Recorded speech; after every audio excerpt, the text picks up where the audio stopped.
we close our eyes and ask God to speak to us? क्या हम अपने आंखों को बंद करें और परमेश्वर से मांगे कि वो हमसे बातचीत करे? நம்ம எல்லாரும் கண்களை மூடி ஆண்டவர் நம்மோடு கூட பேசும்படி பரிசுத்த ஆவியானவரே எங்களோடு பேசும் என்று கேளுங்கள். He will speak to you. There is no doubt about it. कोई शक की बात नहीं, वो आज आपसे जरूर बातें करेगा. நிச்சயமாக கர்த்தர் உங்களோடு கூட பேசுவார், எந்த சந்தேகமும் இல்லை. It depends on your attitude. ये बहुत जरूरी है, आपके स्वभाव और आपकी इच्छा के ऊपर है. உங்களுடைய மனப்பான்மை எப்படி இருக்கிறது என்பதை பொறுத்து தான் ஆண்டவருடைய சத்தத்தை கேட்க முடியும். Will every young person here say like Samuel, speak Lord, your servant is listening? क्या यहाँ पर के हर एक जवान लोग ऐसी एक प्रार्थना परमेश्वर से कहेंगे, परमेश्वर बोलिए तेरा दास सुन रहा है? எங்க இருக்கிற ஒவ்வொருவரும் கர்த்தர் உங்களோடு கூட பேசும்போது சாமுவேலை போல ஆண்டவரை பார்த்து சொல்லுங்கள், ஆண்டவரே என்னோடு கூட பேசும், கர்த்தாவே சொல்லும், அடியேன் கேட்கிறேன் என்று சொல்லுங்கள். Our dear heavenly Father, हमारे स्वर्गीय पिता, எங்கள் பரலோக பிதாவே, I come to you in Jesus' name. हम यीशु मसीह के नाम से आपके पास आते हैं. இயேசுவின் நாமத்தில் உமக்கு முன்பாக நாங்கள் வருகிறோம். I commit myself into your hands. मैं अपने आप को आपके हाथों में देता हूं. என்னை உம்முடைய கையில நான் ஒப்பு கொடுக்கிறேன். This morning I'm a donkey carrying your word for this modern generation. प्रभु जी, इस पीढ़ी के लिए एक गधे के समान मैं आपके वचनों को लेकर सामने आया हूं. ஆண்டவரே, இந்த கால வேளையில இந்த நவீன யுகத்திற்கு உம்முடைய வார்த்தையை எடுத்துச் செல்கிறதான ஒரு கழுதையை போல நான் இருக்கிறேன். Fill me with your spirit. मुझे अपनी आत्मा से भर दे. என்னை உம்முடைய ஆவியினாலே நிரப்பும் ஆண்டவரே. Anoint every word. हर एक शब्द जो मेरे मुंह से निकले उसे अभिषेक करें. ஒவ்வொரு வார்த்தையும் நீர் அபிஷேகியும். And at the end of this message, और इस वचन के अंत में, இந்த செய்தியின் முடிவிலே, we want to see hundreds of young people give their life 100% for Jesus, for a holy life. हम देखना चाहते हैं प्रभु जी की 100 से अधिक जवान लोग, हजारों जवान लोग अपना पूरा संपूर्ण 100% परमेश्वर को दे सके. நூற்றுக்கணக்கான வாலிபர்கள் 100க்கு 100 உமக்கு தங்களை அர்ப்பணிக்கிறதை எங்கள் கண்களாலே நாங்கள் காணச் செய்யும் ஆண்டவரே. In Jesus Christ's name I pray. यीशु मसीह के नाम से प्रार्थना मांगते हैं. இயேசு கிறிஸ்துவின் நாமத்தில் நாங்கள் ஜெபிக்கிறோம். Amen. Amen. His name was Usain Bolt. उसका नाम उसेन बोल्ट था. உசைன் போல்ட் என்கிறதான பெயர் உள்ள ஒரு நபர். A runner from the country of Jamaica. Jamaica से वो एक दौड़ने वाला व्यक्ति था. ஜமைக்கா தேசத்திலே ஓட்டப்பந்தய வீரனாய் இருந்தவர். In the world championships, world championship में, வேர்ல்ட் சாம்பியன்ஷிப்ல he ran 100 meters in 9.58 seconds. 9.5 seconds में उसने 100 meters. 100 मीटर तय किया. 100 மீட்டர் ஓட்டத்தை 9.58 செகண்ட்ல அவர் ஓடி முடித்திருக்கிறார். It was a huge world record. और ये एक बहुत बड़ा पूरे वर्ल्ड रिकॉर्ड माना गया. அது மிகப்பெரிய ஒரு வேர்ல்ட் ரெக்கார்டாக இருந்தது. And then a few days later, लेकिन कुछ समय बाद, சில நாட்களுக்கு பிறகு, he ran 200 meters. वो 200 मीटर दौड़ा. அவர் 200 மீட்டர் ஓட்டத்தை In a world record time of 19.19 seconds. और वो भी एक वर्ल्ड रिकॉर्ड होने पाया, वो भी 19.09 पे. 19.18 செகண்ட்ல அவர் வேர்ல்ட் ரெக்கார்ட்ல அவர் ஓடி முடித்திருக்கிறார். He was the world's fastest runner. वो संसार का सबसे तेज भागने वाला एक व्यक्ति था. முழு உலகத்திலேயும் அதிவேகமாக ஓடி முடிக்கக்கூடிய ஒரு ஓட்டப்பந்தய வீரர். Some people said, however, कुछ लोगों ने ऐसा कुछ कहा. யாரோ ஒருவர் இப்படியாக சொன்னார்கள், Usain Bolt is running fast because he's under the influence of performance enhancing drugs. और वो कुछ लोग उसके बारे में बोलने लगे, वो उसेन बोल्ट इसलिए इतना तेजी से भाग पा रहा है क्योंकि शायद कुछ दवाई उसने ली है जिससे कि वो इतना तेज भाग पाए. உசைன் போல்ட் அவர் வேகமாக ஓடுகிறதற்கென்று அவர் ஒரு ட்ரக் எடுக்கிறது நிமித்தமாகத்தான் இவ்வளவு வேகமாக ஓடி இருக்கிறார் என்று யாரோ சொன்னார்கள். To that accusation, Usain Bolt replied this way. और उस दावे पर जो लोगों ने उसके ऊपर ताना, उसने यह जवाब दिया. அப்படி குற்றம் சாட்டப்பட்ட போது உசைன் இப்படியாக ஒரு பதிலை அவர்களுக்கு கொடுத்தார். I like what he said in response. I really like it. मुझे बहुत पसंद है उसने क्या कहा उसके उत्तर में. உசைன் சொன்ன அந்த பதில் எனக்கு மிகவும் இஷ்டமாக இருந்தது. Do you know what he said? क्या आप जानते हैं उसने क्या कहा? அவர் என்ன சொன்னார் தெரியுமா? I am clean and I will stay clean. I will not touch performance enhancing drugs. उसने कहा मैं पवित्र हूं और मैं पवित्र रहूंगा. मैंने कभी भी ऐसी कोई ड्रग्स या दवा नहीं ली है. உசைன் சொன்னார், நான் சுத்தமாய் இருக்கிறேன், சுத்தமாய் இருக்க வேண்டும் என்று விரும்புகிறேன், இப்படிப்பட்ட ட்ரக்கை நான் ஒருபோதும் தொடமாட்டேன் என்று சொன்னார். That's the question I want to ask you today. यही एक प्रश्न है जो मैं आपसे पूछना चाहता हूं. இன்றைக்கு இந்த கேள்வியை நான் உங்களிடத்தில் கேட்கிறேன். Will you tell the Lord, I want to be clean and I want to stay clean away from the beating all the temptations? क्या आप परमेश्वर से ये कहने पाएंगे, हे परमेश्वर, मैं पवित्र ठहरना चाहता हूं, मैं पवित्र बने रहना चाहता हूं और हमेशा तेरे लिए होना चाहता हूं? இந்த காலை வேளையில இங்க வந்திருக்கிற நீங்கள் ஆண்டவரை பார்த்து, ஆண்டவரே நான் சுத்தமாய் இருக்க விரும்புகிறேன், இந்த உலகத்தின் அசுத்தங்களுக்கு நான் விலகி இருக்க விரும்புகிறேன் என்று உங்களில் எத்தனை பேர் சொல்ல போகிறீர்கள்? Do you desire to stay clean, live a consistent holy life? क्या आपकी यह इच्छा है कि आप पवित्र बने और पवित्र जीवन जीते रहें? பரிசுத்தமாய் வாழ்ந்து சுத்தமான ஒரு வாழ்க்கை வாழ வேண்டும் என்று நீங்கள் விரும்புகிறீர்களா? Yes. हाँ. விரும்புகிறீங்களா? எஸ் சொல்வீங்களா? எஸ். That is God's will for us. और यही परमेश्वर की इच्छा है हमारे இதுதான் लिए. நம்மை குறித்த தேவனுடைய சித்தமாய் இருக்கிறது. My Bible says, என்னுடைய ये बाइबल बताती है. என்னுடைய பைபிள் சொல்லுகிறது. in 1 Thessalonians chapter 4 and verse 3. पहला तेस्सलोनिके की किताब उसका 4 और 3 पद. 1 தெசலோனிக்கேயர் 4வது அதிகாரம் 3வது வசனத்திலே, For it is the will of God, your holiness, that you abstain from sexual immorality. நீங்கள் क्योंकि ये परमेश्वर की इच्छा है और वो ये चाहता है कि तुम शारीरिक सारी अभिलाषाओं से वंचित रहो. நீங்கள் பரிசுத்தமாய் இருக்க வேண்டும் என்பதே தேவனுடைய சித்தமாய் இருக்கிறது. வேசி மார்க்கத்திற்கு விலகி இருங்கள் என்று பரிசுத்த வேதம் சொல்கிறது. God's will for you today, young people, is that you should be holy inside out.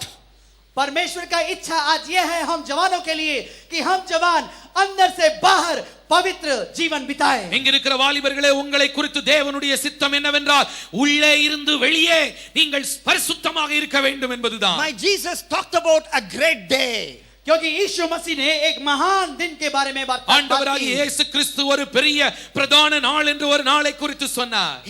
He talked about it in Luke chapter 12 and verse 3. लूका 12 अध्याय और 3 पद में उसने इसके बारे में कहा. லூக்கா 12வது அதிகாரம் 3வது வசனத்திலே இயேசு இதை குறித்து சொன்னார். What did he say? என்ன उसने क्या சொன்னார்? कहा? On that day, all what you whispered in dark places, all what you did in dark places in secret, that would be broadcast to the whole world from the top of a house. उसने कहा कि जो कुछ तुम छुप कर करते हो, जो कुछ तुम अंधकार में करते हो, जो कुछ तुम सोचते कोई देखता नहीं, एक दिन आएगा जब उसे इस पर्वत के ऊंचे चोटी में सारे संसार के लिए प्रकट करके दिखा दिया जाएगा. அந்த நாளிலே நீங்கள் அந்தரங்கத்தில் செய்கிறவைகள் எல்லாம் வெளிச்சத்திலே கொண்டு வரப்படும். முழு உலகமும் காண்கிற அளவுக்கு அவைகள் ஒரு வீட்டின் மேல் கூரையிலே இருந்து எல்லாருக்கும் தெரிகிற அளவுக்கு வெளிப்படுத்தப்படும். So that is why it's very important that we must be pure inside out, so that on that day you and I won't have to hang our heads in shame. और इसलिए यह बहुत जरूरी है कि हम और आप अपने जीवन के अंदर से बाहर एक पवित्र और खुला हुआ जीवन जिए, ताकि उस दिन हमें सर झुकाकर शर्माना ना पड़े. அந்த பிரதான நாளாகிய அந்த நாளிலே நீங்களும் நானும் தலை குனிந்து நிற்க கூடாது என்பதற்காகத்தான் இப்பொழுதிருந்தே நாம் எல்லாரும் சுத்தமாக பரிசுத்தமாய் வாழ வேண்டியது அவசியமாய் இருக்கிறது, முக்கியமாய் இருக்கிறது. My Bible says in Hebrews chapter 12 and verse 14. इब्रानियों 12 और 14 पद में मेरा बाइबल कहता है. எபிரேயர் 12வது அதிகாரம் 14வது வசனத்திலே பரிசுத்த வேதாகமம் சொல்கிறது, Make every effort to be holy. Without holiness, no one will see God. भरसक प्रयास करो कि तुम पवित्र बने रहो, क्योंकि पवित्रता के बिना कोई भी परमेश्वर को देख नहीं सकता. பரிசுத்தமாய் இருக்கும்படி நாடுங்கள், பரிசுத்தம் இல்லாமல் ஒருவனும் தேவனை தரிசிப்பதில்லை என்று வேதம் சொல்கிறது. This morning we must take efforts, because the Bible says take every effort. We must take efforts from our end to be holy. क्योंकि परमेश्वर का वचन कहता है कि तुम अपना प्रयास करो. हमें जरूरत है कि हम अपने तौर से, अपने तरफ से प्रयास करें कि पवित्र बने रहें. பரிசுத்தமாய் இருக்கும்படி நாடுங்கள் அல்லது முயற்சி செய்யுங்கள் என்று வேதம் சொல்கிறது. இந்த காலை வேளையிலே இங்க இருக்கிற எல்லாரும் நாம் பரிசுத்தமாய் இருக்கும்படி நம்முடைய சார்பிலே நாம் செய்ய வேண்டிய சில முயற்சிகளும் இருக்கிறது. How can we stay holy inside out? I'm going to talk about 7 key words starting with the alphabet B. 7 ऐसे रहस्यों को मैं आपको बताऊंगा जो कि बी अक्षर से शुरू होंगे, जो हमें यह निर्देश देगा कि हम कैसे पवित्र ठहर सकते हैं. பரிசுத்தம் உள்ளவர்களாய் இருப்பது எப்படி என்பதை நான் உங்களுக்கு 7 குறிப்புகளை நான் உங்களுக்கு சொல்ல விரும்புகிறேன். பி என்கிற ஆங்கில வார்த்தையிலே, ஆங்கில எழுத்திலே ஆரம்பமாகிறதான 7 வார்த்தைகளை நான் உங்களுக்கு சொல்ல விரும்புகிறேன். How can we be inside out holy? First of all, blood. कैसे हम अंदर से बाहर पवित्र बने रह सकते हैं? पहला है लहू. உள்ளே இருந்து வெளியே எப்படி நாம் பரிசுத்தம் உள்ளவர்களாய் இருக்க முடியும்? முதலாவதாக இரத்தத்தின் மூலமாக. By the blood of Jesus, which empowers us. My friend, I want to tell you, you and I can live a holy life. वह प्रभु यीशु मसीह का लहू जो मेरे और आपके लिए बहा, उसके द्वारा मैं और आप पवित्र ठहर सकते हैं. இயேசு கிறிஸ்துவின் இரத்தத்தின் மூலமாக நீங்களும் நானும் உள்ளே இருந்து வெளியே பரிசுத்தம் உள்ளவர்களாக வாழ முடியும். My Bible says in Hebrews chapter 9 verse 14. Bible इब्रानियों 9 और 14 पद में इस प्रकार कहती है. How much? Yes. எபிரேயர் 4வது அதிகாரம் 14வது வசனத்திலே எபிரேயர் 9:14 இப்படியாக சொல்கிறது. How much more the blood of Christ will purify our hearts from deeds that lead to death, so that we can worship the living God. कितना अधिक प्रभु यीशु मसीह का लहू हमें अपने पवित्र आत्मा के द्वारा उस अनंत काल के लिए पवित्र करती है कि हम हमेशा के लिए एक पवित्र जीवन उसके लिए जी सकें. நித்திய ஆவியினாலே தம்மை தாமே பழுதற்ற பலியாக ஒப்பு கொடுத்த இயேசு கிறிஸ்துவின் இரத்தம் ஜீவனுள்ள தேவனுக்கு ஊழியம் செய்ய உங்கள் மனசாட்சியை சுத்திகரிப்பது எவ்வளவு நிச்சயமாக இருக்கிறது. The blood of Jesus can purify us. प्रभु यीशु मसीह का लहू हमें पवित्र कर सकता है. இயேசு கிறிஸ்துவின் இரத்தம் நம்மை சுத்தமாக்குகிறது. Some of you are saying, Duke, you are talking too spiritually. Come on, talk practically, Duke. Talk practically. आप में से कुछ लोग ऐसा बोलेंगे, भाई ड्यूक आप तो कुछ ज्यादा ही आत्मिक तौर से बात कर रहे हैं, कुछ प्रायोगिक बातों को बताइए जो हम समझ सकें. உங்களை சிலர் நீங்கள் சொல்லலாம், டியூக் நீங்க ரொம்ப ஆவிக்குரிய ரீதியில பேசுறீங்க, கொஞ்சம் நடைமுறையா பேசுங்க, நடக்கக்கூடிய காரியத்தை எங்களுக்கு சொல்லிக் கொடுங்கள் என்று நீங்கள் கேட்கலாம். You say, I don't understand. Where is the connection between the blood of Jesus and my holy life? आप क्या कह रहे हैं कि प्रभु यीशु मसीह का लहू और मेरे पवित्र जीवन के साथ क्या संबंध है? நீங்கள் ஒருவேளை சொல்லலாம், எனக்கு புரியவில்லை, இயேசு கிறிஸ்துவின் இரத்தத்திற்கும் என்னுடைய பரிசுத்த வாழ்க்கைக்கும் என்ன தொடர்பு இருக்கிறது என்று நீங்கள் கேட்கலாம். Do you know what is the definition of sin?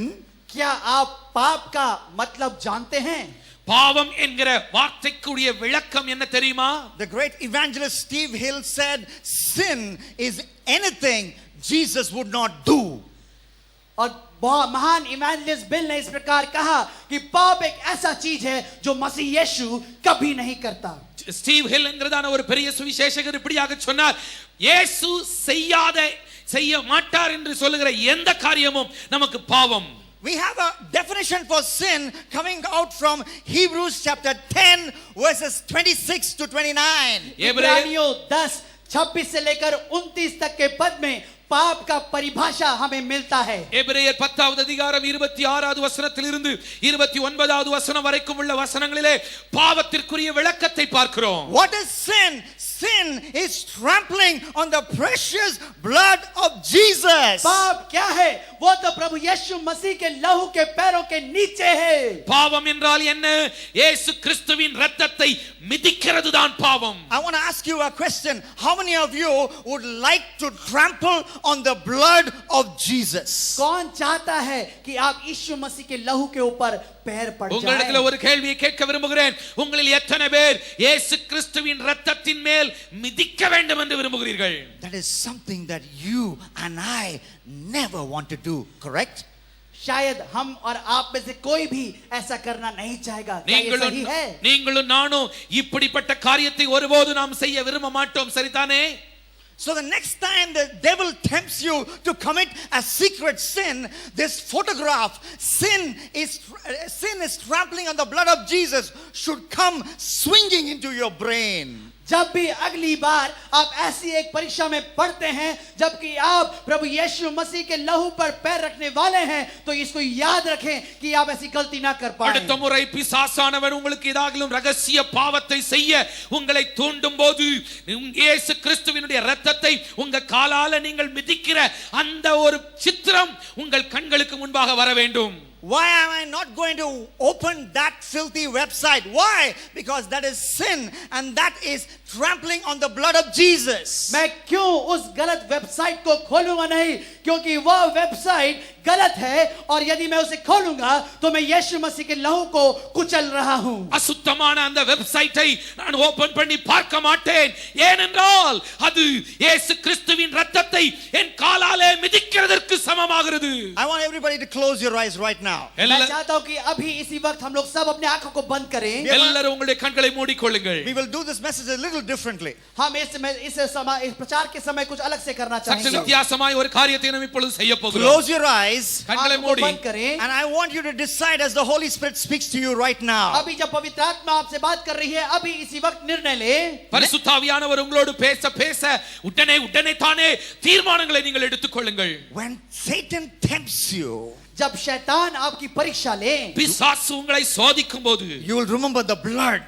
आप उस लहू को स्मरण करेंगे. இயேசுவின் இரத்தத்தை நினைத்துக் கொள்ளுங்கள். You will tell yourself, sinning is trampling on the blood of Jesus. आप अपने आप को कहेंगे पाप करने का मतलब है कि मैं यीशु मसीह के लहू को पे ऊपर पैर रखता हूं. பாவம் செய்வது இயேசு கிறிஸ்துவின் இரத்தத்தை காலாலே மிதிக்கிறதற்கு சமமாய் இருக்கிறது என்பதை மறந்து விடாதீர்கள். If you will tell yourself next time you're tempted to sin, I will not sin because sin is trampling on the blood of Jesus, I want you to raise up your hand right now. यदि आप अगली बार जब पाप आपके द्वार पे खटखटाता है, आप उस पाप से कहेंगे कि नहीं, मैं ये नहीं करूंगा क्योंकि ये मैं यीशु मसीह के लहू को कुचलने के समान है, तो आप ऐसा निर्णय लेते हैं तो अपने हाथों को स्वर्ग की ओर उठाएं. அடுத்த முறை பிசாசு என்னை பாவம் செய்யும்படி சோதிக்கும் போது நான் இந்த சித்திரத்தை என் கண் முன்பாக கொண்டு வருவேன். இயேசு கிறிஸ்துவின் இரத்தத்தை என் காலாலே மிதிக்க சம்மதிக்க மாட்டேன் என்று தீர்மானம் எடுக்கிறவர்கள் கரங்களை உயர்த்துங்கள். Yes, several hands have gone up. I want you to just tell yourself by placing your hand on your heart, Lord, next time the devil tempts me, I'm going to tell him, I'm not going to yield to this temptation, devil. आप में से बहुत लोगों ने हाथों को उठाया है और इसलिए अपने दिल पे हाथ रखें, अपना दाहिना हाथ रख के परमेश्वर से बोले, हे प्रभु, अगली बार जब मेरी परीक्षा हो तो मैं इस बात को स्मरण रखूंगा कि यदि मैं पाप करूं तो मैं तेरे रक्त को कुचलता हूं. உடைய வலது கரத்தை உயர்த்தி இடது கரத்தை இருதயத்தில் வைத்து ஆண்டவரை பார்த்து சின்சியராக இந்த வார்த்தைகளை சொல்லுங்கள். ஆண்டவரே, அடுத்த முறை பிசாசு என்னை பாவம் செய்யும்படி சோதிக்கும் போது நான் அந்த பாவ சோதனையை விட்டு விலகுவேன், பாவம் செய்ய மாட்டேன் என்று தீர்மானம் எடுங்கள் இப்பொழுது. Amen. Amen. The second B I want to talk about. दूसरा बी जिसके बारे में मैं आपसे बोलूंगा. இரண்டாவது ஒரு பி நான் உங்களோடு கூட பேச விரும்புகிறேன். How can we be holy inside out? हम कैसे अंदर से बाहर पवित्र ठहर सकते हैं? உள்ளே இருந்து வெளியே நாம் எப்படி பரிசுத்தமாக வாழ முடியும்? Bonding or bending? बंधना और या बांधना. இணைக்கப்பட்டிருக்க வேண்டும், இல்லாவிட்டால் குனிய வேண்டியது இருக்கும்.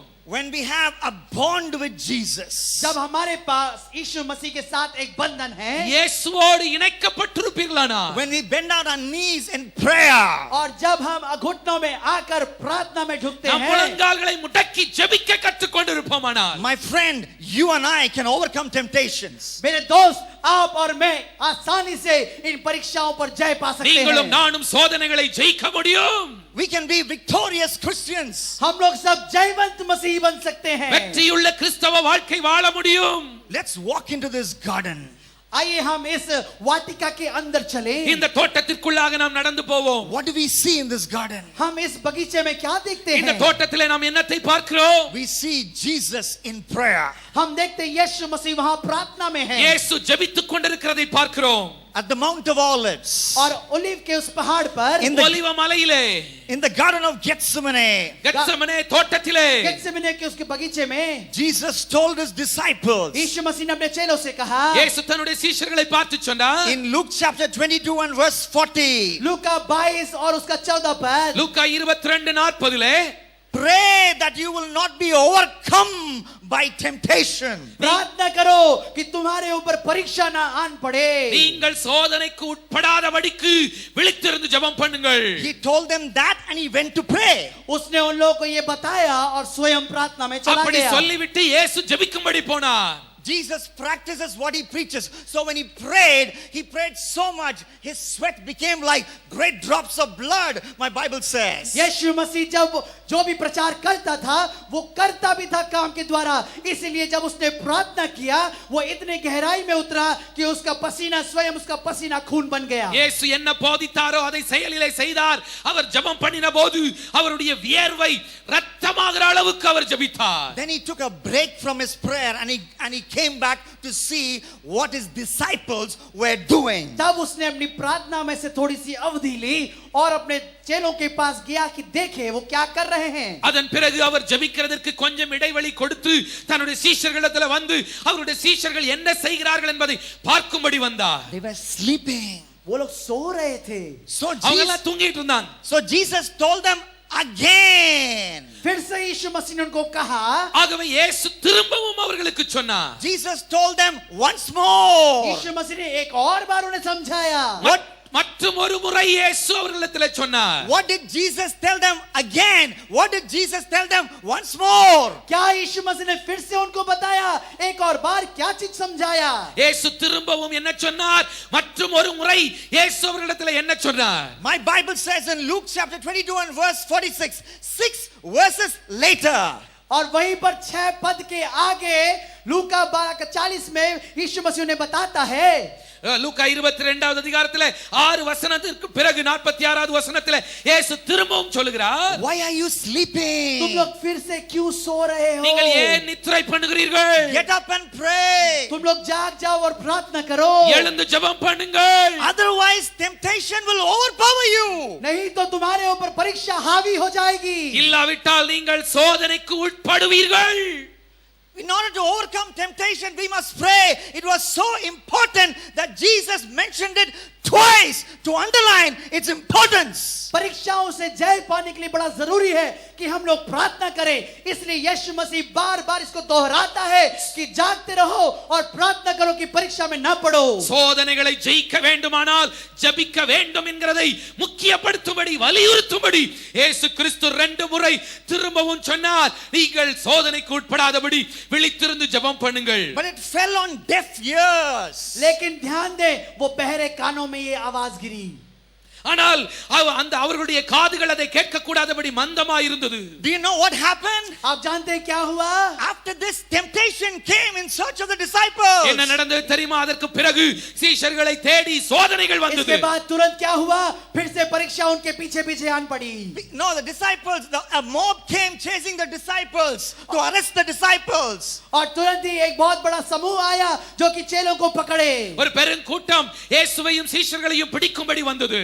They had a choice to suffer for Jesus or to escape the suffering by running away. उनके पास चुनाव था, या तो वो मसीह यीशु के साथ रहकर कष्ट सहते या फिर वहां से भाग खड़े होते. அந்த நேரத்துல 2ல 1 அவர்கள் செய்ய முடியும். ஒன்று இயேசுவோடு கூட இருந்து அவருக்கு உதவி செய்ய, அவரோடு கூட பாடுபட அவர்கள் முன் வந்திருக்கலாம். இல்லாவிட்டால் அந்த பாடுகளுக்கு தப்பி ஓடி போயிருக்கலாம். Because they were slack in prayer, they could not stand up to temptation. All of them ran helter skelter. They lost to temptation. क्योंकि वो लोग जागते हुए प्रार्थना नहीं किए, इसलिए वे कमजोर थे. जैसे ही परीक्षा आन पड़ी वे लोग स्थिर न रह सके, वे लोग भाग गए, छुप गए और डर गए. ஆனால் அவர்கள் ஜெபிக்காததினாலே அவர்களில் ஒருவரும் சோதனையிலே நிற்க முடியாதபடிக்கு சோதனை நேரம் வந்தபோது எல்லாரும் இயேசுவை விட்டு விலகி ஓடி போனார்கள். My Bible talks about a young man in Mark chapter 14 verses 50 and 51. Marcus 14 उसका 91 और 92 में एक व्यक्ति के बारे में बाइबल बताती है. மார்க் 14வது அதிகாரம் 50 51 வசனங்களிலே என்னுடைய வேதம் இப்படியாக சொல்கிறது. A young man like you, एक जवान आप लोग के जैसा, a disciple of Jesus, यीशु मसीह का चेला, இயேசுவின் சீஷர்களிலே இளைஞனாக இருந்த உங்களை போன்ற ஒரு வாலிபன், he ran away naked. Not even his underwear was there. वो बहुत दूर नंगा भाग गया, उसके पास अंडरवेयर भी नहीं था. அவன் தன்னுடைய வஸ்திரத்தை விட்டு நிர்வாணமாக ஓடி போனான். Why? क्यों? ஏன்? No prayer. प्रार्थना नहीं था. ஜெபம் இல்லை. not even, he didn't have his underwear. He ran away naked, scared of the crowd that came to arrest Jesus. अरे वो तो अपना कपड़ा भी भूल गया और वहां से नंगा भाग गया, बस वो सेना को देख के डर गया. தன்னுடைய வஸ்திரத்திலே ஒரு வஸ்திரம் கூட உள் வஸ்திரம் கூட இல்லாதபடிக்கு நிர்வாணமாக ஓடி போனான். ஏன் இந்த நிலைமை? அவன் ஜெபிக்காததினாலே இப்படிப்பட்ட நிலைமை. That could be your story and my story if we face our world of temptations without prayer. यदि हम प्रार्थना के बिना कोई ऐसी संसार भरी एक परीक्षा में पड़ जाएं तो शायद ये आपकी और मेरी भी कहानी हो सकती है. இது போன்ற நிலைமை உங்களுக்கும் எனக்கும் கூட ஏற்பட முடியும். இந்த உலகத்தில் இருக்கிற சோதனைகளை ஜெபமே இல்லாதபடிக்கு இந்த உலகத்துக்குள் போவோமானால் இது போன்ற நிலைமை நமக்கு உண்டாக முடியும். Suppose you love a girl sincerely. हो सकता है कि आप एक लड़की से बिल्कुल सच्चे दिल से प्यार करते हैं. ஒருவேளை ஒரு பெண்ணை உண்மையாக நீங்கள் நேசிப்பீர்களானால் Suppose. ஒருவேளை हो सकता है. And then another beautiful girl, a girl as beautiful as Malaika Sharawat comes to you. लेकिन दूसरी एक लड़की जो मल्लिका शेरावत जैसे बहुत ही सुंदर हो, वो आज पढ़े மல்லிகா ஷரவத் போல இன்னொரு அழகான ஒரு பெண் உங்களை தேடி வருகிறாள் என்றால், And she's pushing you to a corner. She's taking you to that closed room and says to you, you can do whatever you want with me. और वो तब आपको एक बंद कमरे में या कहीं कोने ले जाती है और कहती है कि तुम जो चाहे मेरे साथ कर सकते உங்களை हो. ஒரு தனிமையான அறைக்கு அழைத்து கொண்டு போய் அவள் அந்த இடத்திலே நீ எதுனாலும் செய்து கொண்டு கொள்ளலாம், என்னனாலும் நீ பண்ணலாம்னு சொன்னா, You know what will save you at that temptation hour? कौन आपको क्या चीज आपको वहां पर उस परीक्षा में से बचाएगा मालूम है? அந்த சோதனையின் நேரத்திலே உன்னை பாதுகாக்க கூடியது என்ன தெரியுமா? Your love for the girl you sincerely loved. That love, if that is true in your heart, if that bonding is bubbling within your heart, if that love is true, then it is true. You will run away from that so-called Malaika Sharawat like woman winning over temptation. यदि आप उस पहली लड़की से जिससे आप पूरे दिल से प्यार करते हैं, यदि उसके प्रति आपका प्रेम सच्चा है, यदि वो आपके दिल में उमड़ रहा है, तो वही प्रेम आपको इस मल्लिका शेरावत जैसी प्रेम से दूर भगाने में समर्थ होगी. உன்னுடைய உள்ளத்திலே அந்த பெண்ணுக்காக உண்மையான ஒரு உண்மையாக நீ நேசிக்கிற அந்த அன்புதான் மல்லிகா ஷரவத் போன்றதான இப்படிப்பட்ட பெண்ணை நீ தொடாதபடிக்கு, நீ பாவம் செய்யாதபடிக்கு உன்னை அந்த இடத்திலிருந்து உன்னை தப்புவிக்கும். I have a personal question to ask you this morning. मेरे पास आपके लिए एक व्यक्तिगत प्रश्न है जो मैं உங்களை पूछना பார்த்து चाहता हूं. தனிப்பட்ட ஒரு கேள்வியை நான் கேட்க விரும்புகிறேன். Whom are you in love with this morning? आज सुबह के समय आप किससे प्रेम रख रहे हैं? யார் மேல உங்களுக்கு இந்த காலை வேளையில அன்பு இருக்கிறது? Whom are you in love with this morning, my young friend? आज सुबह के समय आप किससे प्रेम के बंधन में हैं? எனக்கு அருமையான வாலிப நண்பனே, நீ யாரை நேசிக்கிறாய்? I know it's fashionable to say Jesus. I'm in love with Jesus. हाँ, मैं जानता हूँ ये बड़ा अच्छा लगता है जब हम बोलते हैं हाँ मैं तो यीशु मसीह के साथ प्रेम में हूँ. ரொம்ப நாகரிகமா ஆண்டவர் இயேசுவை நான் நேசிக்கிறேன் என்று சொல்றது ரொம்ப எளிது. If you say you are in love with Jesus, show it by spending time with him in uninterrupted times of prayer. यदि आप कहते हैं कि आप यीशु मसीह से प्रार्थना करते हैं तो उसे दिखाएं. आप ऐसे प्रार्थना समय बिताएं जहां पर कि थोड़ा सा भी छुट्टी ना हो, जहां पर कि पूरा समय आप यीशु मसीह को दें. உண்மையாய் நீ இயேசுவை நேசிப்பாயானால் எந்த ஒரு இடையூறும் இல்லாமல் தனியாக இயேசுவோடு மணிக்கணக்காய் நேரம் செலவழிக்கிறதை நீ செலவழித்து இயேசுவின் மேல் உனக்கு இருக்கிற அன்பை நிரூபித்து காண்பி. Jesus, I want to bond with you. That is why I bend my knees. I'm going to talk to you as a friend talks with a friend. You're a friend who sticks closer than a brother. यीशु, मैं आपके साथ बंधना चाहता हूं और इसलिए मैं अपने घुटनों को टेकता हूं. आप तो मेरे लिए एक दोस्त के समान हैं. आपने कहा कि मैं आपका दोस्त हूं, इसलिए मैं आपके दोस्त के रूप में आपके पास आना चाहता हूं. இயேசுவே, நான் உம்மோடு கூட உறவு கொள்ள விரும்புகிறேன் என்று தனியாக யாரும் இல்லாத நேரத்திலே, யாரும் இல்லாத ஒரு இடத்திலே இயேசுவோடு ஒரு நெருங்கின உறவை நீ ஏற்படுத்திக்கொள்.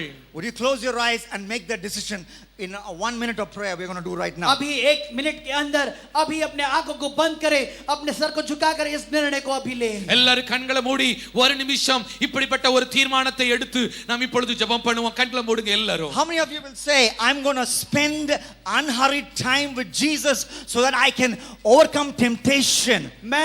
आप में से कितने लोग कहेंगे कि मैं यीशु मसीह के साथ एक लंबा समय जिसमें कि कोई तरह का डिस्टर्ब डिस्टर्बेंस नहीं होगा, वो पूरा समय मैं यीशु मसीह को देना चाहता हूं, चाहती हूं। எத்தனை பேர் இன்னைக்கு தீர்மானம் எடுக்க போறீங்க? நான் இயேசு கிறிஸ்துவோடு அவசரப்படாம நிதானமா மணிக்கணக்கா நேரம் எடுத்து அவரோடு உறவு கொள்ள நேரம் எடுத்து நான் ஜெபத்திலே சமயத்தை செலவழிப்பேன் என்று சொல்றவங்க கைகளை உயர்த்தி ஒரு தீர்மானம் எடுங்க. Raise your hand. अपने हाथ को उठाकर इस निर्णय को ले। கை உயர்த்துங்க. When you raise your hand, think of the time you're going to spend every day as an appointment love talk with Jesus. आप जब हाथ उठाते हैं तो उस समय का भी निर्णय करें जब आप प्रेम की बातचीत में प्रभु यीशु मसीह के साथ बिताने वाले हैं। கையை உயர்த்தி இருக்கிற அந்த நேரத்திலேயே கையை உயர்த்தி இயேசுவை பார்த்து சொல்லுங்க, ஆண்டவரே ஒவ்வொரு நாளும் இந்த குறிப்பிட்ட நேரத்திலே நான் உம்மோடு கூட நேரம் செலவழிப்பேன் என்று ஒரு அப்பாயின்ட்மென்ட் போல ஆண்டவரிடத்திலே நீங்கள் இப்பொழுதே சொல்லிவிடுங்கள். இந்த நேரம் நான் உங்ககிட்ட தான் இருப்பேன் ஆண்டவரேன்னு சொல்லுங்க. Decide now.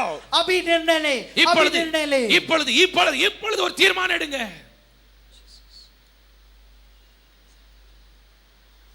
In Jesus name, amen. यीशु मसीह के नाम से आमेन। இயேசுவின் நாமத்தில் ஆமென். The third B to remember so that we can be pure inside out. तीसरा बी जिसको हमें याद रखना है ताकि हम अंदर से बाहर पवित्र बने रहें। மூன்றாவது நீங்கள் ஞாபகத்தில் வைக்க வேண்டிய ஒரு பி, உங்களுடைய உள்ளே இருந்து வெளியே நீங்கள் பரிசுத்தமாய் வாழ்வதற்காக. What is the first B? पहला बी कौन सा था? முதலாவது பி என்ன? Blood. What is the second B? दूसरा बी कौन सा है? Bonding or bending. Okay. முதலாவது blood, இரண்டாவது bonding and bending. Third B, the Bible. Bible. तीसरा बी है वो है बाइबल, परमेश्वर का वचन। மூன்றாவதாக பரிசுத்த வேதாகமம், Bible. My friend Pastor Chadwick Samuel emphasized this yesterday morning when he was preaching at the same time. मेरे दोस्तों, पास्टर चैडविक सैमुअल ने कल सुबह के समय इसी बात पर जवाब दिया था जब वो कल प्रचार कर रहे थे। நேற்று காலையில் என்னுடைய நண்பர் பாஸ்டர் சாட்விக் சாமுவேல் அவர்கள் பிரசங்கிக்கும் போது இதே நேரத்தில் இதே குறிப்பை அவர்கள் வலியுறுத்தி சொன்னார்கள். Jesus was praying for his disciples. यीशु मसीह अपने चेलों के लिए प्रार्थना कर रहा था। இயேசு தன்னுடைய சீஷர்களுக்காக ஜெபித்துக் கொண்டிருந்தார். What did he say? उसने क्या कहा? என்ன சொன்னார்? He said in John chapter 17 and verse 17. यूहन्ना उसका 17 के 17 पद में इस प्रकार कहा। யோவான் 17:17 இயேசு சொன்னார், Make them pure and holy, Father, by teaching them your word. पिताजी आप इन्हें पवित्र और शुद्ध बना दे और अपने वचन से वचन की सच्चाई से इन्हें पवित्र बने। ஆண்டவரே நான் பிதாவே நானும் அவர்களுக்கு சொன்ன உம்முடைய வார்த்தையினாலே நீர் அவர்களை சுத்தமாக்கும் என்று ஆண்டவர் ஜெபித்தார். The word of God will make you holy. It will purify you. परमेश्वर का वचन आपको पवित्र बनाएगा, वही आपको शुद्ध कर पाएगा। தேவனுடைய வார்த்தை உன்னை பரிசுத்தமாக்கும். We read in Psalm 19. Psalm 119 is the longest poem about the greatest book. भजन संगीता 119 का 119 सबसे बड़ा एक गीत है और सबसे बड़े किताब का एक भाग है। மிகப்பெரிய புத்தகத்தை குறித்து எழுதப்பட்ட மிகப்பெரிய ஒரு கவிதை 119வது சங்கீதம். Psalm 119, the longest poem of the greatest book, the Bible. भजन संगीता 119 सबसे लंबा सा एक गीत, सबसे महान एक किताब के लिए। பைபிள் என்கிறதான மிகப்பெரிய புத்தகத்தை குறித்து எழுதப்பட்ட மிகப்பெரிய ஒரு கவிதை 119வது சங்கீதம். 6 times in that long lamba poem, उस लंबे से गीत के अंदर इस प्रकार 6 बार இந்த மிகப்பெரிய கவிதையினுடைய அந்த கவிதையிலே 6 முறை there is a connection between your holy life and the holy word of God or the law of God. और वहां पर एक संबंध को बताते हैं परमेश्वर का नियम और आपके पवित्र जीवन के बारे में। நம்முடைய பரிசுத்த வாழ்க்கைக்கும் இந்த பரிசுத்த வேதாகமத்திற்கும் இருக்கிற சம்பந்தத்தை 6 முறை அந்த கவிதையிலே வாசிக்கிறோம். 6 times. 6 बार 6 முறை. Look at verse 9 of Psalm 119. भजन संगीता 119 का 6वां पद पे ध्यान दें। 119வது சங்கீதத்திலே 9வது வசனத்தை கவனியுங்கள். How can a young man stay pure? By obeying your word and following its rules. नवा पद, जवान अपनी चाल को किस उपाय से शुद्ध रखे? तेरे वचन के अनुसार सावधान रहने से। வாலிபன் தன் வழியை எதினால் சுத்தம் பண்ணுவான்? உம்முடைய வார்த்தையின்படி உம்முடைய வசனத்தின்படி தன்னை காத்துக் கொள்ளுகிறதுனால் தானே. Verse 11, I have hidden your word in my heart that I might not sin against you. 11वां पद, मैंने तेरे वचन को अपने हृदय में रख छोड़ा है कि तेरे विरुद्ध पाप न करूं। 11வது வசனத்திலே நான் உமக்கு விரோதமாக பாவம் செய்யாதபடி உமது வாக்கை என் இருதயத்திலே வைத்து வைத்தேன். Evil people try to drag me into sin, but I am firmly anchored to your law. That is verse 61. और Psalm 119 verse 61. 61வது வசனம், துன்மார்க்கரின் கூட்டங்கள் என்னை கொள்ளையிட்டும் உம்முடைய வேதத்தை நான் மறக்கவில்லை. 61वां पद, मैं दुष्टों को की रस्सियों से बंधा गया हूं तो भी मैं तेरी व्यवस्था को नहीं भूला. Psalm 119 verse 101, I have refused to walk on any path of evil that I may remain obedient to your word. भजन संहिता 101 में इस प्रकार लिखा है, मैंने अपने पांवों को हर एक बुरे रास्ते से रोक रखा है जिससे मैं तेरे वचन के अनुसार चलूं. 119வது சங்கீதம் 101வது வசனம், உம்முடைய வசனத்தை நான் காத்து நடக்கும்படி சகல பொல்லாத வழிகளுக்கும் என் கால்களை விலக்குகிறேன். Read verse 115 also. 115 पद को भी पढ़े. 115வது வசனத்தை கவனியுங்கள். Read verse 165 also. 165वां वचन भी पढ़े. 165வது வசனத்தையும் வாசித்து பாருங்கள். There is a connection, a clear connection between the word of God and your desire to live a consistent holy life. परमेश्वर के वचन और आपके पवित्र जीवन को जीने की इच्छा के बीच में बहुत बड़ा एक संबंध है इन 6 पदों में. தொடர்ந்தேச்சையான பரிசுத்தமான வாழ்க்கை வாழுகிறதற்கும் தேவனுடைய வார்த்தைக்கும் இருக்கிற ஒரு நெருங்கிய சம்பந்தத்தை இந்த வசனங்களிலே நாம் வாசிக்கிறோம். The year was 1998. वह साल था 1998. 1998வது வருஷத்திலே I was a young man at that time. I was 23 or 24 years old. मैं एक जवान लड़का था और मैं 23 या 24 साल का था. 24 வயது இளைஞனாக நான் இருந்தேன். For the first time I preached in a camp, in a conference with over 1,000 people. और पहली बार मैंने एक जवानों की बड़ी सी मंडली में एक कैंप में मैंने बातचीत किया. 1000க்கும் அதிகமான இருந்த வாலிபர்கள் கூட்டத்திலே அன்றைக்கு நான் பிரசங்கம் பண்ணினேன். I was working in Chennai at that time, so I got a train and got back to Chennai so that I could join duty in my company. और वो उनको एक उस समय एक रोजगार मिला और उसमें ज्वाइन करने के लिए वो चेन्नई वापस आ गए. அப்பொழுது நான் சென்னையிலே வேலை செய்து கொண்டிருந்தேன். ஆகவே அந்த கூட்டத்தை முடித்துவிட்டு ட்ரெயின்ல நான் சென்னைக்கு பிரயாணப்பட்டு கொண்டிருந்தேன். My train slowly entered Chennai Central Station at 10 o'clock in the night. 10 बजे रात को धीरे धीरे मेरा ट्रेन चेन्नई सेंट्रल में आ पहुंचा. இரவு 10 மணிக்கு என்னுடைய ட்ரெயின் சென்னை சென்ட்ரல் ரயில்வே ஸ்டேஷனுக்குள்ள வந்தது. I was traveling alone. I was not even married at that time. मैं बिल्कुल अकेला था और मेरा विवाह भी नहीं हुआ था. நான் தனியாக பிரயாணம் பண்ணி கொண்டிருந்தேன். அப்பொழுது எனக்கு திருமணமாகவில்லை. When I walked out of the station, a man walked up to me. जब मैं स्टेशन से बाहर निकला तो एक मनुष्य मेरी ओर आया और मुझसे बात करने लगा. நான் ஸ்டேஷனை விட்டு வெளியே வந்தபோது அங்கு ஒரு மனிதன் என்னிடத்தில் வந்தான். He said, "Sir, if you want this," and he started talking about filthy things. "Sir, if you want to do this, then I will take you there. Right now we can go there and you can enjoy all of that." और वो व्यक्ति तुरंत ही इनसे बोलने लगा कि sir आपको क्या ये चाहिए, सर आपको क्या वहां जाना है, आपको क्या यहाँ जाना है. बहुत गंदी बातों को बोलने लगा और इनको प्रलोभन में डालने அவன் लगा. என்னை பார்த்து சொன்னான், ஐயா சார் நீங்க இதெல்லாம் செய்யணும்னு விரும்பினா அசிங்கமான காரியங்களை குறித்து என்னிடத்தில் சொன்னான். நான் இப்பொழுது உங்களை அந்த இடத்துக்கு அழைத்து கொண்டு போகிறேன். நீங்க அங்க போய் இதெல்லாம் பண்ணலாம்னு சொன்னான். At that time of temptation, what did I do? उस परीक्षा की घड़ी में मैंने क्या किया? அந்த சோதனை நேரத்தில் நான் என்ன செய்தேன்? I was not talking back to that man. I was talking to God in prayer with the word of God. और मैंने उस मनुष्य को वापस कोई जवाब नहीं दिया, बल्कि अपने अंदर ही अंदर परमेश्वर के वचन की सहायता से मैं परमेश्वर से बात करने लगा. நான் அந்த மனிதனிடத்திலே நான் பேசவில்லை. தேவனுடைய வார்த்தையை கொண்டு தேவனிடத்திலே நான் பேச ஆரம்பித்தேன். You know what I said? Lord, and I started quoting Job chapter 31 and verse 1. आयोग की किताब उसका 31वां अध्याय उसका पहला पद को मैं परमेश्वर करके बोलता हुआ उनसे बोला. யோபு 31வது அதிகாரம் 1வது வசனத்தை ஆண்டவரை பார்த்து ஆண்டவரே என்று சொல்லி அந்த வசனத்தை சொல்ல I ஆரம்பித்தேன். made a covenant with my eyes not to look lustfully at any girl. और तुरंत ही मैंने कहा कि प्रभु जी मैंने अपनी आंखों से नियम किया है कि मैं लोभ के साथ किसी भी स्त्री को पे नजर नहीं लगाऊंगा. ஆண்டவரே என் கண்களோடு உடன்படிக்கை பண்ணின நான் ஒரு கன்னிகையின் மேல் நோக்கமாயிருப்பது எப்படி? Verse after verse, verses which I memorized, I started quoting at that critical hour of temptation. एक पद के आगे एक पद के आगे एक पद जो कुछ मैंने याद किया था मैं उस रात के समय बोलने लगा. அந்த சோதனை நேரத்திலே நான் மனப்பாடம் செய்து வைத்திருந்த எல்லா வசனங்களையும் ஆண்டவரை பார்த்து சொல்ல ஆரம்பித்தேன். When I did that, spiritual power which I have never experienced gripped me. और जैसे ही मैंने ऐसा किया, पवित्र आत्मा की वो सामर्थ जो उस समय तक मैंने महसूस नहीं किया था, तुरंत मेरे पकड़ को कर लिया। அப்படி வசனங்களை சொல்ல ஆரம்பித்த போது அதற்கு முன்பு நான் ஒருபோதும் அனுபவித்திராத ஒரு ஆவிக்குரிய பலன் எனக்குள்ளே வந்தது. I went home straight.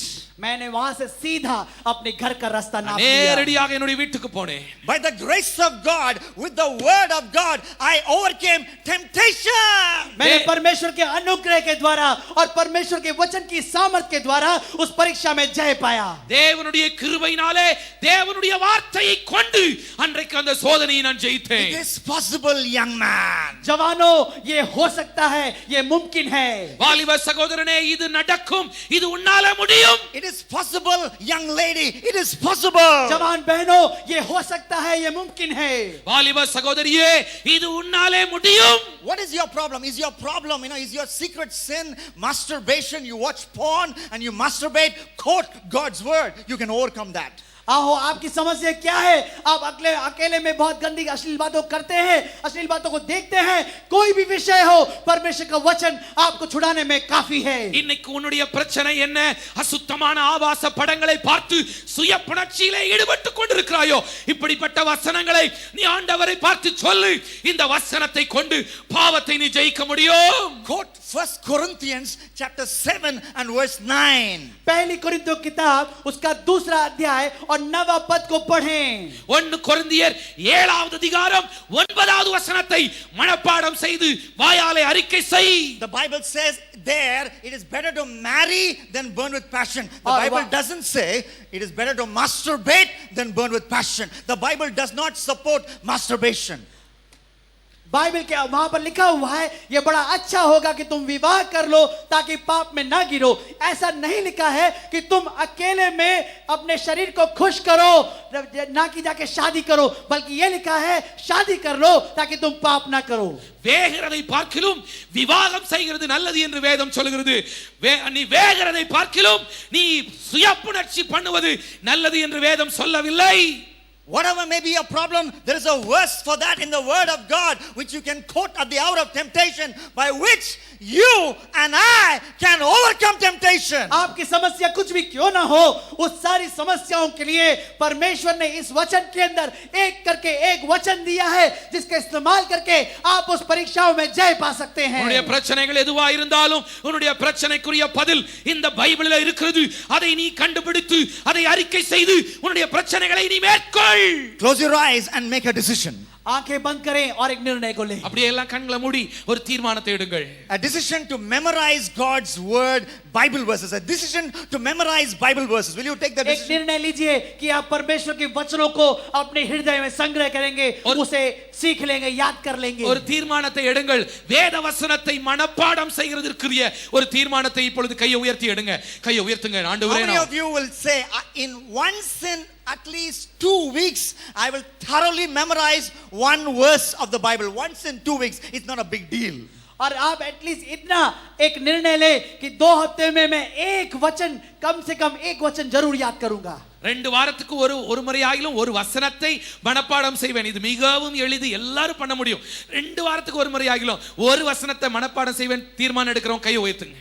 You will memorize a verse which we can use especially when you are tempted in your weak area. और ये वचन को आप तब इस्तेमाल करेंगे जहां आप अपने व्यक्तिगत ढंग से अपने व्यक्तिगत जीवन में कोई व्यक्तिगत पाप से जूझते हैं। எந்த பகுதியிலே நீங்கள் பலவீனமா இருக்கிறீர்களோ அந்த பகுதியிலே அதற்காக நீங்கள் பயன்படுத்தக்கூடிய ஒரு வசனத்தை ஆகிலும் நான் மனப்பாடம் பண்ணுவேன். 2 வாரத்துக்கு ஒரு முறை ஆகிலும். அப்படி தீர்மானம் எடுக்கிறோம். கையை உயர்த்துங்க. Decide right now. अभी अपने हाथों को उठाकर निर्णय लें। இப்பொழுது அதை விரும்பி தீர்மானம் எடுங்கள். In Jesus' name. यीशु मसीह के नाम से। இயேசுவின் நாமத்தினாலே. The 4th B. चौथा बी। 4வது ஒரு B. How can we be pure inside out? आप कैसे अंदर से बाहर पवित्र रह सकते हैं? உள்ளே இருந்து வெளியே எப்படி நாம் பரிசுத்தம் உள்ளவர்களாய் வாழ முடியும்? Brotherhood. भाईचारा। சகோதரத்துவம். Brotherhood. भाईचारा। சகோதரத்துவம். Eden Gardens, Kolkata. Eden Gardens Kolkata में, கொல்கத்தாவிலே இருக்கிறதான Eden Gardens. ஈடன் கார்டன்ல India is following on in that test match. और इंडिया वहां पर फॉलो ऑन पर है टेस्ट मैच में அந்த டெஸ்ட் மேட்சை எல்லாரும் இந்தியா பார்த்து கொண்டிருக்கிறது. India, பின்னாடி, it's not இந்தியா doing அதுல well, not அதுல doing. அதுல கொஞ்சம் பின்னால இருக்கிறது. Australia made a huge first inning score.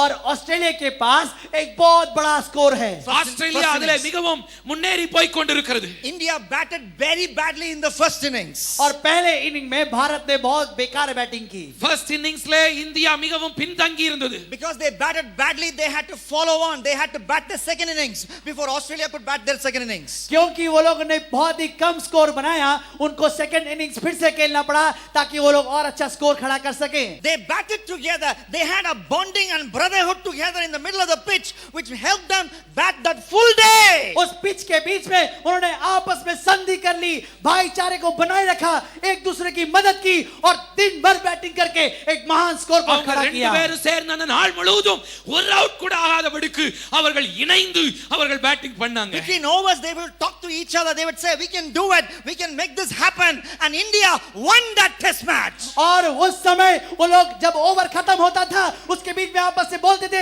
हम लोग कर सकते हैं, हम लोग एक साथ करेंगे, हम लोग एक दूसरे की मदद करेंगे. और अंत में क्या हुआ? भारत जीत गया. இடையிடையே அவர்கள் ரெண்டு பேரும் ஒருவரிடத்தில் ஒருவர் பேசி ஒருவர் உற்சாகப்படுத்தி அந்த நாள் முழுவதும் சோர்ந்து போகாமல் பேட் பண்ணாங்க. அதன் முடிவாக இந்தியா அந்த மேட்ச்ல ஜெயித்தது. ஹalleluya. You want to win win over temptation? Do you want to be a winner? Then you and I must have regular fellowship with another brother or a sister who loves Jesus. आपको बहुत जरूरी है, यदि आप चाहते हैं कि अपनी परीक्षाओं में आप जय पाए, यह आपके लिए बहुत जरूरी है कि आप ऐसे भाई और बहनों से संबंध रखें, उनके साथ संगति रखें जो प्रभु यीशु से एक समान प्रेम करते हैं. உங்களுடைய வாழ்க்கையில இடையிடையே உங்களுக்கு வருகிற சோதனைகளிலே நீங்கள் ஜெயிக்க வேண்டுமானால் சோர்ந்து போன நேரங்களிலே உங்களை உற்சாகப்படுத்துகிற நல்ல ஆவிக்குரிய சகோதரர்கள் சகோதரிகள் உங்களுக்கு இருக்க வேண்டும். My Bible says in Ecclesiastes chapter 4 verses 9 and 10. सभोपदेशक उसका 4वां अध्याय 9वें और 10वें पद में इस प्रकार लिखा हुआ है. பிரசங்கியின் புத்தகம் 4வது அதிகாரம் 9வது 10வது வசனங்கள் இப்படி சொல்கிறது. Two are better than one. दो जन एक जन से बेहतर हैं. ஒண்டியாய் இருக்கிறதை பார்க்கலாம் ரெண்டு பேர் இணைந்து இருக்கிறது நல்லது. If one falls down, the other will lift him up. यदि पहले एक अकेला व्यक्ति गिर जाता है तो उसके साथ दूसरा साथी हो तो वो उसको उठा लेगा. ஒருவன் விழுந்தாலும் இன்னொருவன் அவனை தூக்கி விட முடியும். That's why it's important to pray with your friend, in your school, in your college, in your corporate office, wherever you are. इसलिए ये बड़ा जरूरी है कि यदि आपके पास कोई मसीह भाई या बहन है, आप उसके साथ मिलकर संगति करें, अपने स्कूल में, अपने कॉलेज में, अपने कार्यस्थल में उसके साथ प्रार्थना में बिताएं समय को. ஆகவே தான் உங்களுடைய பள்ளிக்கூடங்களிலோ கல்லூரிகளிலோ நீங்கள் வேலை செய்கிற இடங்களிலோ நீங்கள் மற்றவர்களோடு இணைந்து சேர்ந்து ஜெபிக்க வேண்டியது அவசியமா இருக்கிறது. When I worked with the HSBC group, sometimes my break was as short as 15 minutes. और जब मैं HSBC के साथ काम करता था तो मेरा ब्रेक कई बार सिर्फ 15 मिनट हो मिलता था. நான் HSBC ல வேலை செய்து கொண்டிருக்கும்போது சில நேரங்களில் எனக்கு இருக்கிற இடைவெளி எல்லாம் 15 நிமிடங்கள் மாத்திரமே. In that 15 minutes I will find a corner of the office nobody usually comes to. और उस 15 मिनट के बीच में मैं उस ऑफिस के किसी कोने में जाता था जहां पर कोई और नहीं जाता. அந்த 15 நிமிடத்திலும் என்னுடைய ஆபீஸ்னுடைய மேலான ஒரு பகுதியிலே யாருமே போகாத ஒரு மறைவான ஒரு இடத்தை நான் தெரிந்து கொள்வேன். With another friend, one person, two persons, three persons. और उसके बाद में दूसरे एक दोस्त को, तीसरे एक दोस्त को, चौथे एक दोस्त को साथ में ले जाता था. இன்னொரு நண்பரோடு கூட ஒருவரோ ரெண்டு பேரோ மூன்று பேரோ நாங்கள் ஒன்றாக சேர்ந்து In 3 minutes I will read a Bible verse, I will preach a small one sentence message and I will pray in 3 minutes. 3 minute के अंदर मैं परमेश्वर के वचन में से एक भाग को पढ़ता था, उसमें से एक छोटा सा प्रचार बोलता था और ये केवल मैं 3 मिनट के अंदर कर देता था. 3 நிமிஷத்திலே வேதத்தின் ஒரு பகுதியை வாசித்து ஒரு சில வார்த்தைகளை அவர்களுக்கு நான் வசனத்திலிருந்து சொல்லுவேன். Why? क्यों? ஏன்? My Bible says मेरा बाइबल बताती है என்னுடைய வேதம் சொல்லுகிறது 2 are better than 1. दो एक से बढ़कर होते हैं. ஒண்டியாய் இருக்கிறதை பார்க்கலும் ரெண்டு பேர் இணைந்து இருக்கிறது நல்லது. So that's why it's very important, friends. इसलिए दोस्तों ये बड़ा महत्वपूर्ण है. ஆகவே தான் இது மிகவும் முக்கியமானது. That wherever you go, जहाँ कहीं भी आप लोग जाते हैं, நீங்கள் எங்கே போனாலும் you must find a fellowship. आपको जरूरी है कि आप एक संगति को खोज लें. நல்ல ஆவிக்குரிய ஐக்கியத்தை நீங்கள் கண்டுபிடிக்க You வேண்டும். must run towards fellowship and friendship. आपको संगति की और दोस्ती की और भागकर पकड़ना चाहिए। அப்படிப்பட்ட நல்ல நண்பர்களோடு ஐக்கியம் உள்ளவர்களாயிருங்கள். And if there is no fellowship right where you are, you must take the initiative to start it.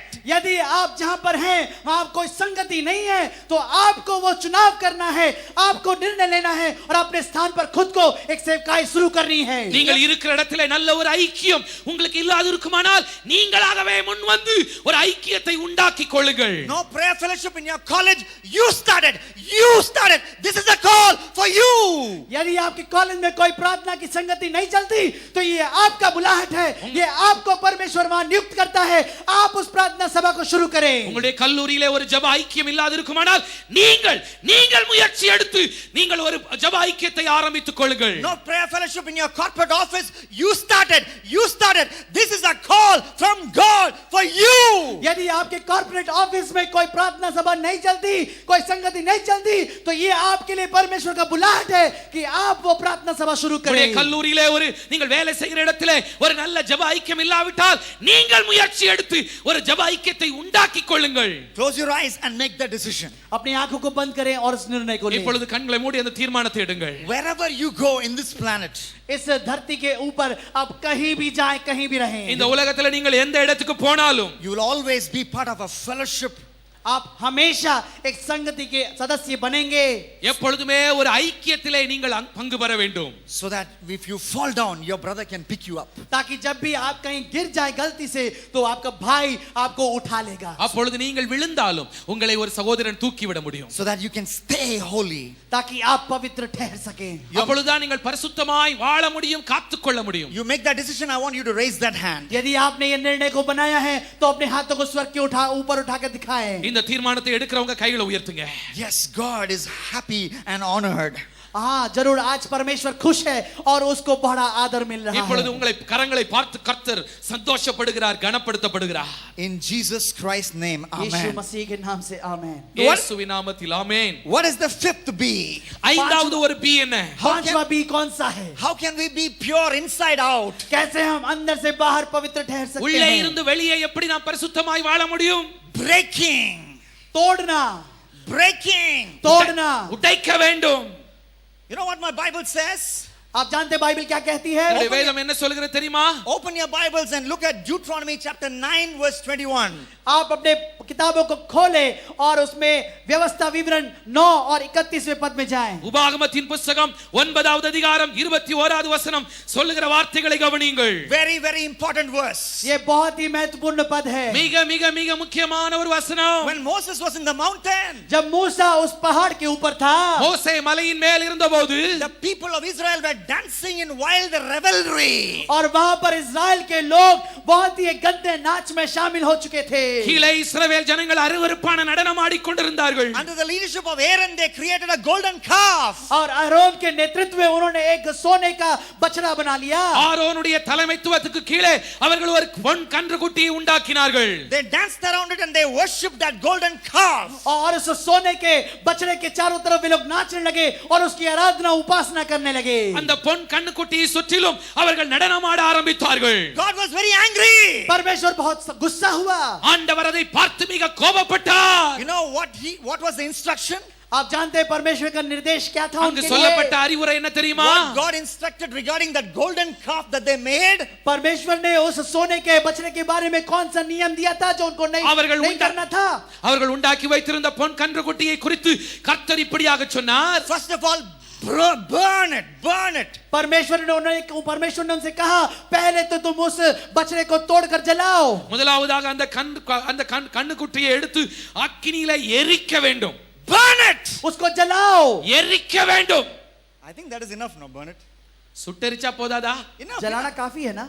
If something is burned, is it of any use? अब कोई चीज अगर जल जाए तो क्या उसको कोई काम हो எதையாவது सकता है? சுட்டெரிச்ச பிறகு அதனால ஏதாவது பிரயோஜனம் உண்டாகுமா?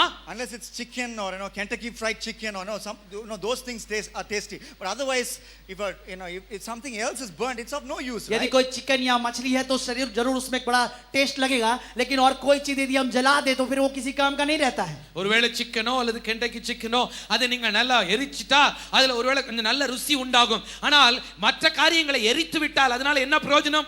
what should you do after you burn it? Crush it, crush it, அதை crush it. அதை அதை அதை அக்கினியில எரிச்ச பிறகு என்ன செய்ய வேண்டுமா? அதை நொறுக்க வேண்டும், நொறுக்க வேண்டும். जलाने के बाद आपको उसको क्या करना है? उसे तोड़ना है, उसको कूटना है और टुकड़े टुकड़े करना है. How many of you guys have burnt a love letter which a girl gave you and she married another boy? You burnt that love letter. How many of you have that experience? आप में से कितने लोग ऐसे हैं जिनको एक प्रेम पत्र मिला और जब उसी लड़की ने जिसने वो प्रेम पत्र दिया था उसने किसी और से शादी कर ली और आपने गुस्से में आकर उस कागज को उस प्रेम पत्र को जला दिया. நீ நேசித்த ஒரு பெண் உனக்கு கொடுத்த லவ் லெட்டரை நீ எத்தனை பேர் எரிச்சிருக்கீங்க? அந்த பொண்ணு வேற ஒருத்தனை கல்யாணம் பண்ணதுனால நீ அந்த லவ் லெட்டரை சுட்டெரிச்சது எத்தனை பேர் செஞ்சிருக்கீங்க? அப்படி Now, after you burn it, have you tried to crush it and crumple it so that you can make a ball of ash out of it? That's what God is telling them to do. उसके बाद क्या आपने कोशिश किया कि उस जले हुए कागज को अपने हाथ में लिया, उसको गोल मरोड़ करके गेंद बना दिया? यही परमेश्वर आपसे चाहता है कि आप उसे तोड़े मरोड़े टुकड़ा करके उसको गेंद बना दें. அதை நீ எரிச்ச பிறகு அதை நீ உன்னுடைய கையினாலே நொறுக்கி அதை அந்த அந்த சாம்பலை வைத்து ஒரு பந்தை உண்டாக்குகிறது போல ஆண்டவர் சொல்கிறார். Now, burning and crushing is very much enough. But you know what God says? Thirdly, grind it into a very small ball. Grind it and finally throw it into the river. और वो लोग उतना काफी नहीं था परमेश्वर के लिए. परमेश्वर ने जलाने को कहा, उसके बाद तोड़कर कूटने के लिए कहा, उसके बाद वो कहता है उसको इतना बारीक सा पाउडर जैसा बना दो और उसको पानी में घोल के नदी में फेंक दो. அதை எரிக்கணும், அடுத்து நொறுக்கணும். அதோட ஆண்டவர் அதை விடல, அதை நல்லா தூள் தூளாக்கி அதை நீ தண்ணியிலே நதியிலே தூக்கி போட்டு விடு என்று ஆண்டவர் சொல்கிறார். Why? क्यों? Because if you don't break that relationship, you're into relationship with an unbeliever, that is very dangerous for your personal holiness. आपके व्यक्तिगत जीवन की पवित्रता के लिए जब तक आप उस संबंध को जो परमेश्वर के इच्छा के अनुसार नहीं है, जो परमेश्वर का विरोध करता है, उसको तोड़ नहीं देते, ये असंभव है कि आप पवित्र जीवन जी सके. உன்னுடைய வாழ்க்கையிலே நீ இருக்கிற அந்த தவறான உறவு, அந்த ரட்சிக்கப்படாத பெண்ணோட பையனோட உனக்கு இருக்கிறதான அந்த தவறான உறவை நீ நொறுக்காவிட்டால் அது உனக்கு ஆபத்திலே முடியும். That friendship you have, girl, with that boy who rides on that fashionable bike, that boy who is not a believer, is very dangerous. Break it. आपका वो संबंध जो उस लड़के के साथ है जो बड़ा धनी है, एक अच्छे बाइक में घूमता है, एक बड़े घराने का लड़का है, यदि वो परमेश्वर की ओर से नहीं है तो उसको तोड़ दो.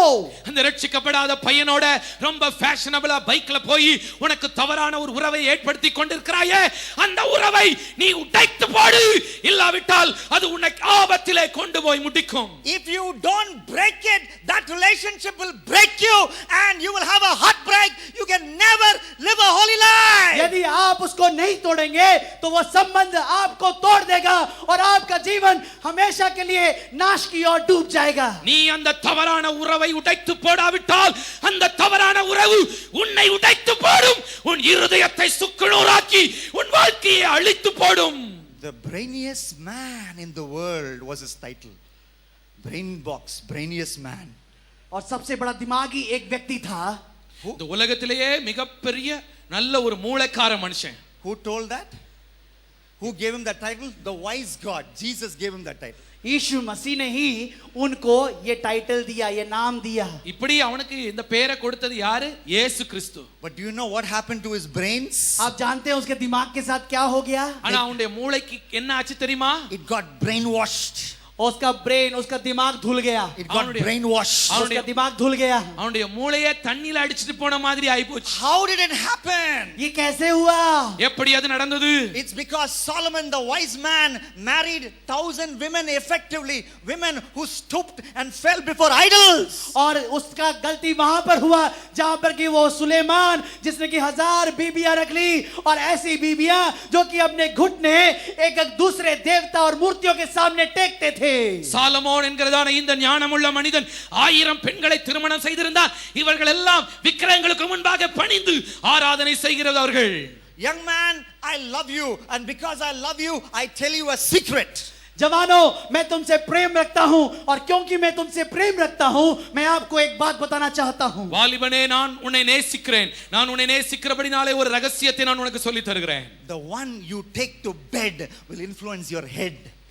एक जिसको आप अपने साथ पलंग में ले जाएंगे वो आपके दिमाग को खराब कर देगा உன்னுடைய பெட்டுக்கு உன்னுடைய கட்டிலுக்கு அழைச்சிட்டு போறியே அந்த ஆளு உன்னுடைய தலையே கெடுக்க முடியும்.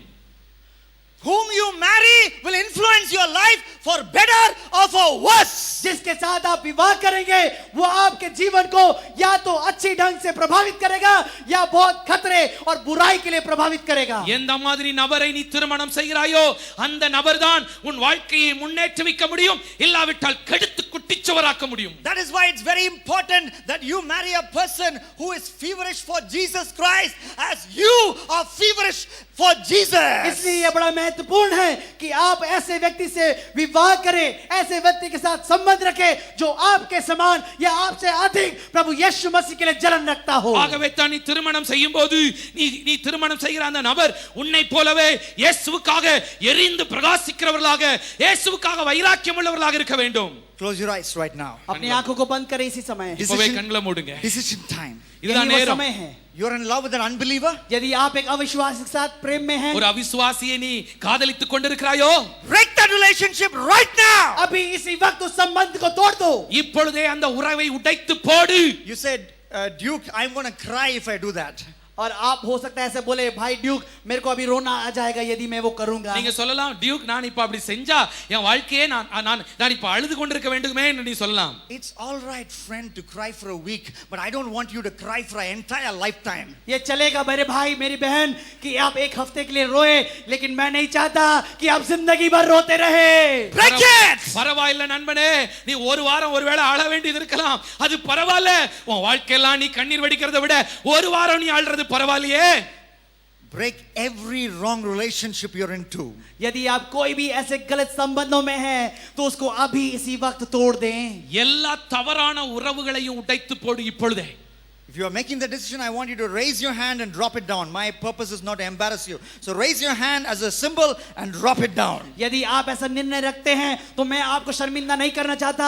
आप अपने हाथ को एक बार उठाएं और तुरंत नीचे डाल दें. இந்த தீர்மானத்தை எடுக்கிறவர்கள் கையை உயர்த்தி கீழே போட்டுருங்க. அது போதும். நான் யாரையும் நான் வெட்கப்படுத்த விரும்பல. ஜஸ்ட் கையை உயர்த்தி தீர்மானம் எடுத்துட்டு உடனே கீழே போட்டுருங்க. In Jesus Christ's name, amen. यीशु मसीह के नाम से. आमेन. आमेन. The sixth practical step you and I need to take to keep at holiness. वो छठवा जो कदम है जो हमें और आपको रखना है और समझना है ताकि हम अंदर से बाहर पवित्र रहें. பரிசுத்தமாய் வாழ வேண்டுமானால் நீங்களும் நானும் செய்ய வேண்டிய ஆறாவது ஒரு காரியம் கவனியுங்கள். Burning.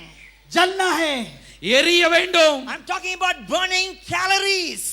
अपने शरीर के सारे अवशेषों को जलाए. தேவையில்லாத கொழுப்பு நம்முடைய வாழ்க்கையில அது எரிய வேண்டும். David. தாவீதே. डेविड. दाऊद. தாவீதே. David is not answering. लेकिन दाऊद तो उत्तर नहीं दे रहा. தாவீது பதில் கொடுக்கவில்லை. He is not picking up his cell phone. वो अपना सेल फोन नहीं उठा रहा. அவன் செல்போனை எடுக்க மாட்டேன் என்கிறான். What time are you calling him? आप उसको किस समय बुला रहे हैं? எந்த நேரத்தில் நீர் அவரை கூப்பிடுகிறாய்? You are calling him in the evening.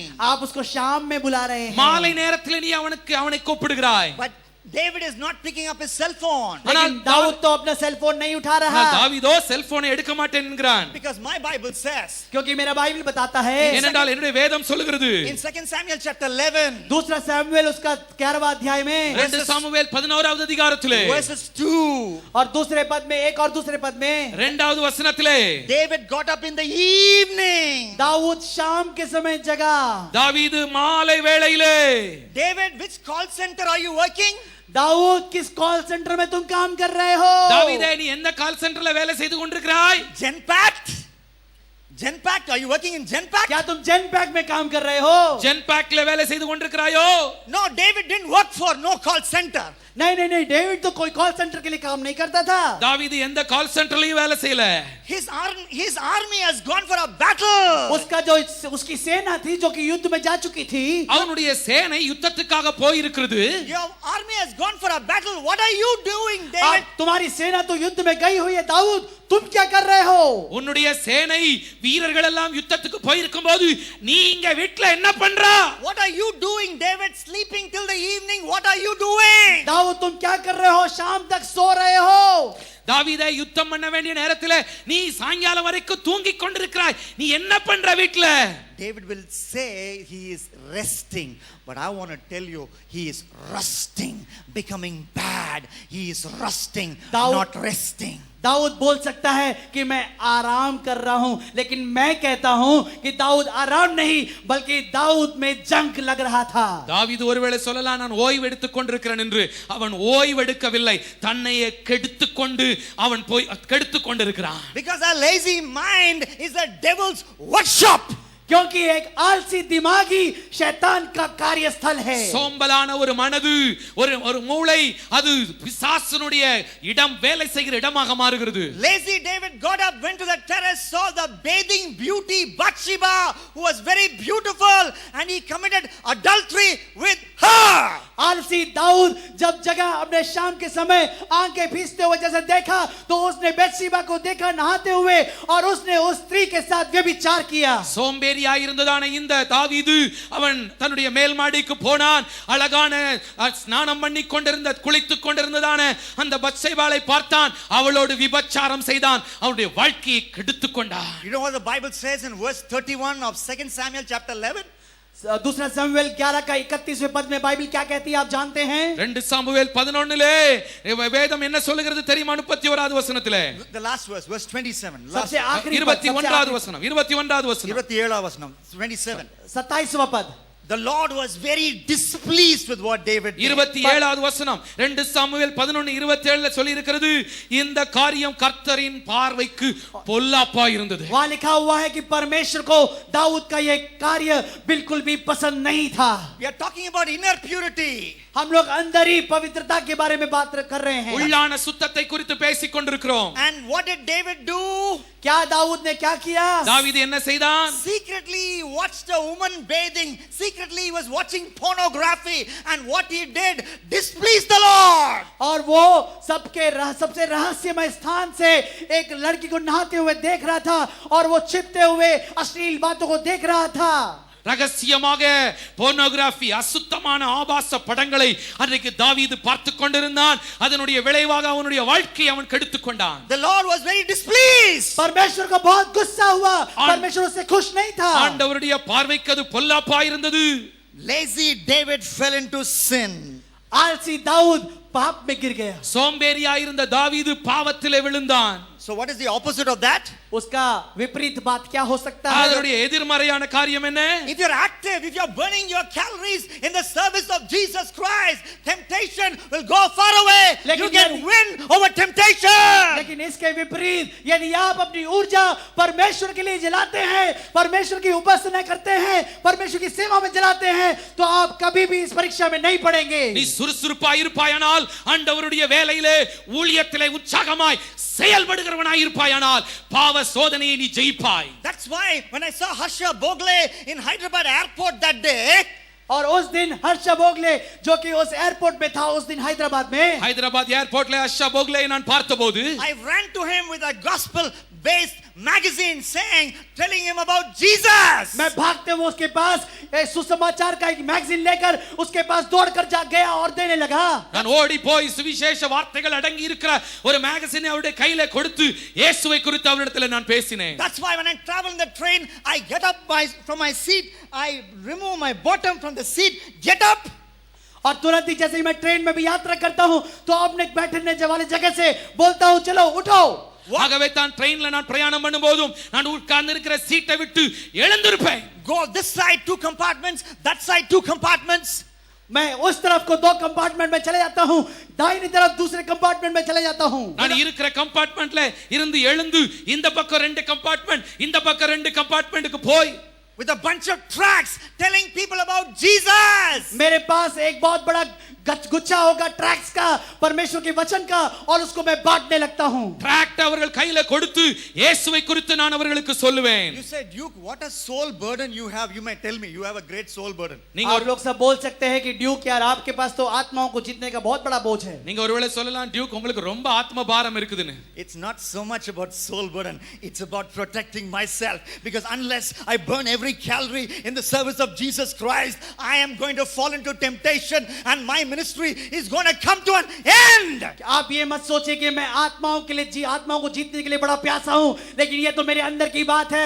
ये मैं समझता हूं कि यदि मैं परमेश्वर के नाम के उसकी सेवकाई में अपनी ऊर्जा को खत्म न करूं, तो मैं परीक्षा में गिरकर मेरी पूरी सेवकाई ठप हो सकती है. இப்படி போய் மற்றவர்களுக்கு சுவிசேஷத்தை சொல்வது ஆத்ம பாரத்தின் நிமித்தமாக அல்லங்க.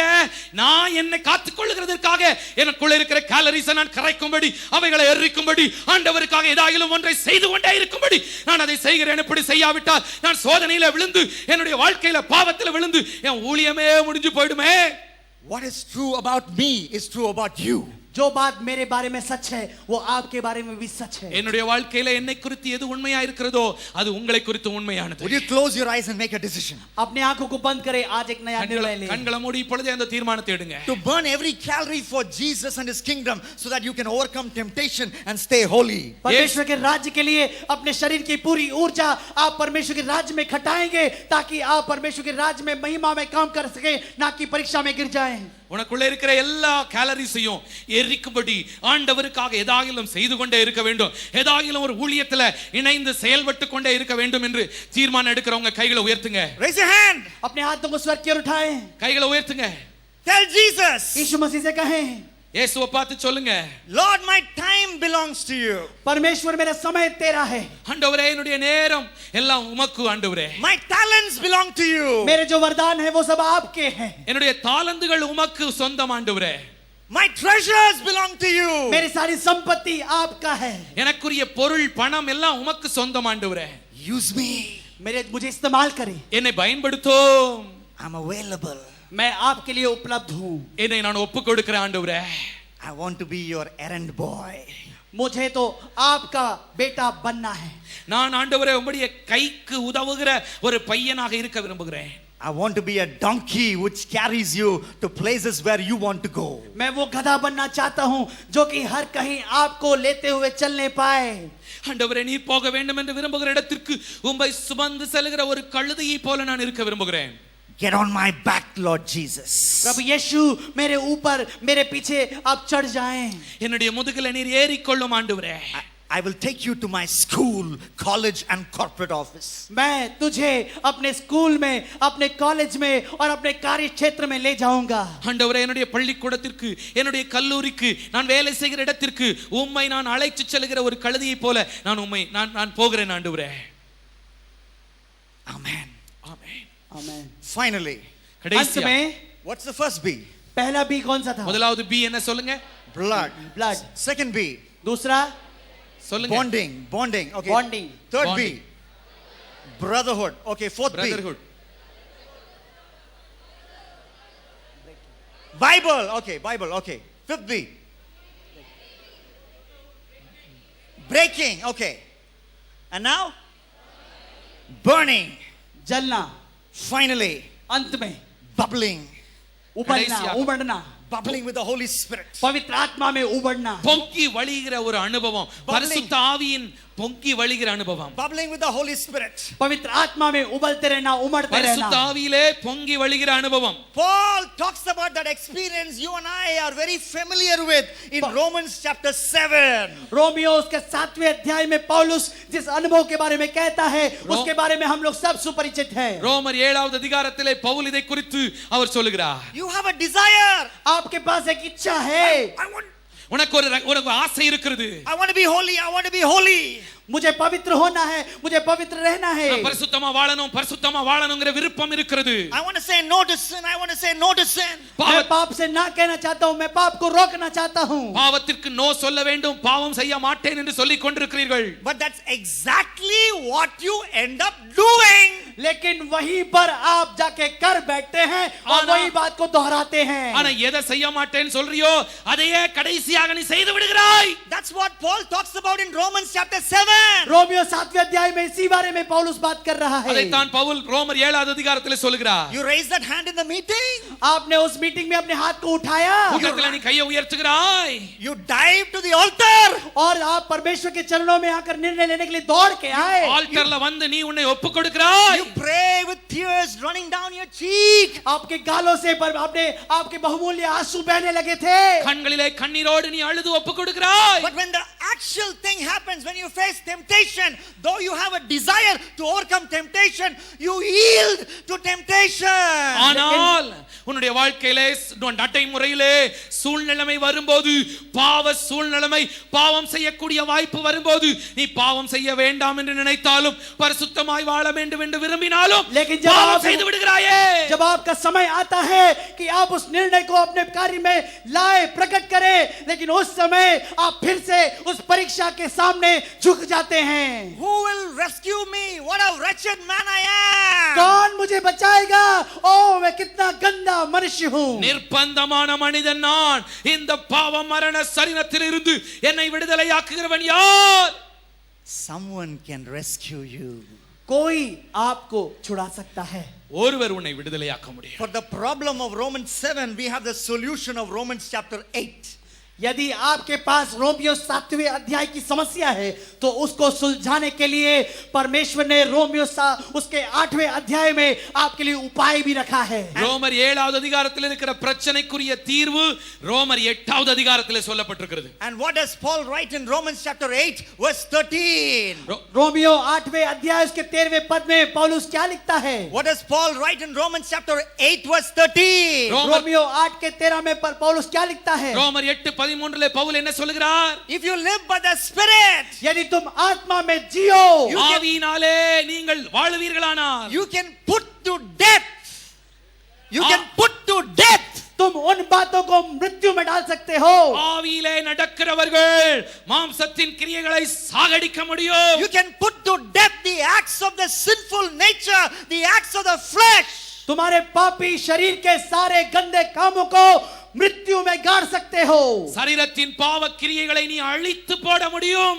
So if you are controlled by the Holy Spirit, you can overcome temptation. यदि तुम पवित्र आत्मा के द्वारा चलाए जाओ, पवित्र आत्मा के द्वारा घिरे जाओ, तो तुम परीक्षाओं में जय पा सकते हो। பரிசுத்தாவியில நிரம்பி பரிசுத்தாவியானவர் உங்களை ஆளுகை செய்வாரானால் நீங்கள் பாவ சோதனைகளை எளிதாய் ஜெயிக்க முடியும். You know, after I come back after a ministry tour, my wife will have a request, invariably the same request. जब भी मैं सेवकाई से वापस लौटता हूं कहीं से भी, तो आपकी पत्नी आपसे एक प्रश्न पूछती है जो कि हमेशा पूछती आई है। என்னுடைய ஊழியங்களை எல்லாம் செய்து முடிச்சிட்டு வந்த பிறகு என்னுடைய மனைவி என்னிடத்துல ஒரு காரியத்தை வேண்டிக் கொள்வார்கள். Let's go for a walk, Duke. आइए ड्यूक, हम लोग दोनों एक साथ पैदल थोड़ा घूमने டியூக் चलें। நாம கொஞ்சம் வாக்கிங் போலாம் வாங்கன்னு சொல்லி கூப்பிடுவாள். Why would my wife want me to come with her for a walking? She doesn't know walking. क्या इनकी पत्नी को चलना नहीं मालूम कि वो इनके साथ उसी समय घूमना चाहती है? என்னுடைய மனைவி ஏன் வாக்கிங் போறதுக்கு என்னைய கூப்பிடணும் அவங்களுக்கு நடக்க தெரியாதா? It's not about walking, sir. It's about talking, madam. अरे ये चलने वाला बात नहीं है, यहाँ तो बात करने वाली बात है। அது வாக்கிங் விஷயம் அல்ல, டாக்கிங் விஷயம், பேசுறதுக்காக. In other words, she's telling Duke, spend time with me. Don't be busy with ministry. I want to talk with you. Let's walk and talk. और इसलिए वहां पर वो इनकी पत्नी इनसे कहती है, ड्यूक तुम हमेशा सेवकाई मत करो, मुझे भी कुछ समय चाहिए। आइए हम लोग चलते हैं, चलना ही नहीं बल्कि हम लोग बातचीत भी करेंगे। என்னுடைய மனைவி என்னிடத்துல கேட்கிறதெல்லாம் இதுதான், ஊழியம் என்று ஊழியத்திலேயே மூழ்கி போயிடாதீங்க, என்கிட்ட கொஞ்சம் பேசுங்க, என்கிட்ட கொஞ்சம் சமயம் செலவு செய்யுங்கள் என்று அவர்கள் பேசுகிறதற்காக வாக்கிங் போறதுக்கு கூப்பிடுவாங்க. I'm preaching to the young people, I'm preaching to the teenagers, I'm preaching to myself, I'm preaching to my translators, I'm preaching to my mentor Dr. David Balasingh, I'm preaching to everybody here. यहाँ मैं सबसे बातचीत कर रहा हूँ, आप जो सुन रहे हैं मेरे जवानों, आप सुन रहे हैं मेरे शिक्षकों, मेरे गुरुओं और सारे ट्रांसलेटरों, और मैं अपने आप से भी बोल रहा हूँ। இங்க இருக்கிறதான வாலிபர்கள், டீனேஜ்ல இருக்கிறவங்க, பிரசங்கிக்கிறவர்கள், மொழிபெயர்க்கிறவர்கள், என்னுடைய குருக்கள், இவர்களுக்கெல்லாம் நான் பிரசங்கம் பண்ணி கொண்டிருக்கிறேன். What does the Bible say in Galatians 5:16? गलातियों 5:16 में बाइबल क्या कहती है? கலாத்தியர் 5:16 வேதம் சொல்லுகிறது, walk in the spirit. आत्मा में चलो ஆவியிலே நடங்கள் and you will not gratify the desires of the sinful nature. तब तुम अपने पाप के स्वभाव की इच्छाओं को पूरा नहीं करोगे. பாவத்தின் இச்சைகளை நீங்கள் நிறைவேற்ற மாட்டீர்கள். So when you walk with the Spirit, when you have fellowship with the Spirit, when you talk with the Holy Spirit, when you are full of the Holy Spirit, you can overcome temptation. जब आप पवित्र आत्मा में चलते हैं, जब आप पवित्र आत्मा में घिरे रहते हैं, जब आप पवित्र आत्मा में जीवित रहते हैं, तब आप कभी भी परीक्षा में नहीं पड़ेंगे. நீங்கள் ஆவியிலே நிரம்பி ஆவியினாலே வழிநடத்தப்படுகிற ஒரு அனுபவம் உங்களுக்கு இருக்குமானால் பாவத்தின் சோதனைகளுக்கு நீங்கள் உட்படுத்தப்பட மாட்டீர்கள். So bubble with the Holy Spirit. इसलिए पवित्र आत्मा में उमड़ने பரிசுத்த पाए. ஆவியின் அபிஷேகம் உங்களுக்குள்ள பொங்கி வழியட்டும். This is a white-furred animal. ये एक White-furred, beautiful animal. सफेद बालों वाला एक जानवर है. வெள்ளை நிறமான ஒரு மிருகம். It lives in a burrow on a tree. एक बड़े से पेड़ के गड्ढे के अंदर रहता அது है. மரங்களின் துவாரங்களிலே வாழ்ந்து கொண்டிருக்கும். Beautiful white fur. उसके शरीर बिल्कुल सफेद बालों से हैं. அழகான வெள்ளை நிற ரெக்கைகள் காணப்படும். Home on the wood of a tree, the burrow of a tree. लेकिन वो पेड़ों के बीच में जो खो होता है उसके अंदर जगह बनाती है. மரத்தின் துவாரங்களிலே அவைகள் வாழ்ந்து கொண்டிருக்கும். What is its name? क्या उसका नाम அதனுடைய है? பேர் என்ன தெரியுமா? Ermine. எர்மைன் என்பது அதனுடைய பெயர். एरमाइन उसका नाम है. Do you know how hunters catch ermine? आप जानते हैं कैसे एरमाइन्स को இந்த शिकारी लोग पकड़ते हैं? இந்த எர்மைனை எப்படி பிடிப்பாங்க தெரியுமா? They go to its house, that wooden hole inside the tree.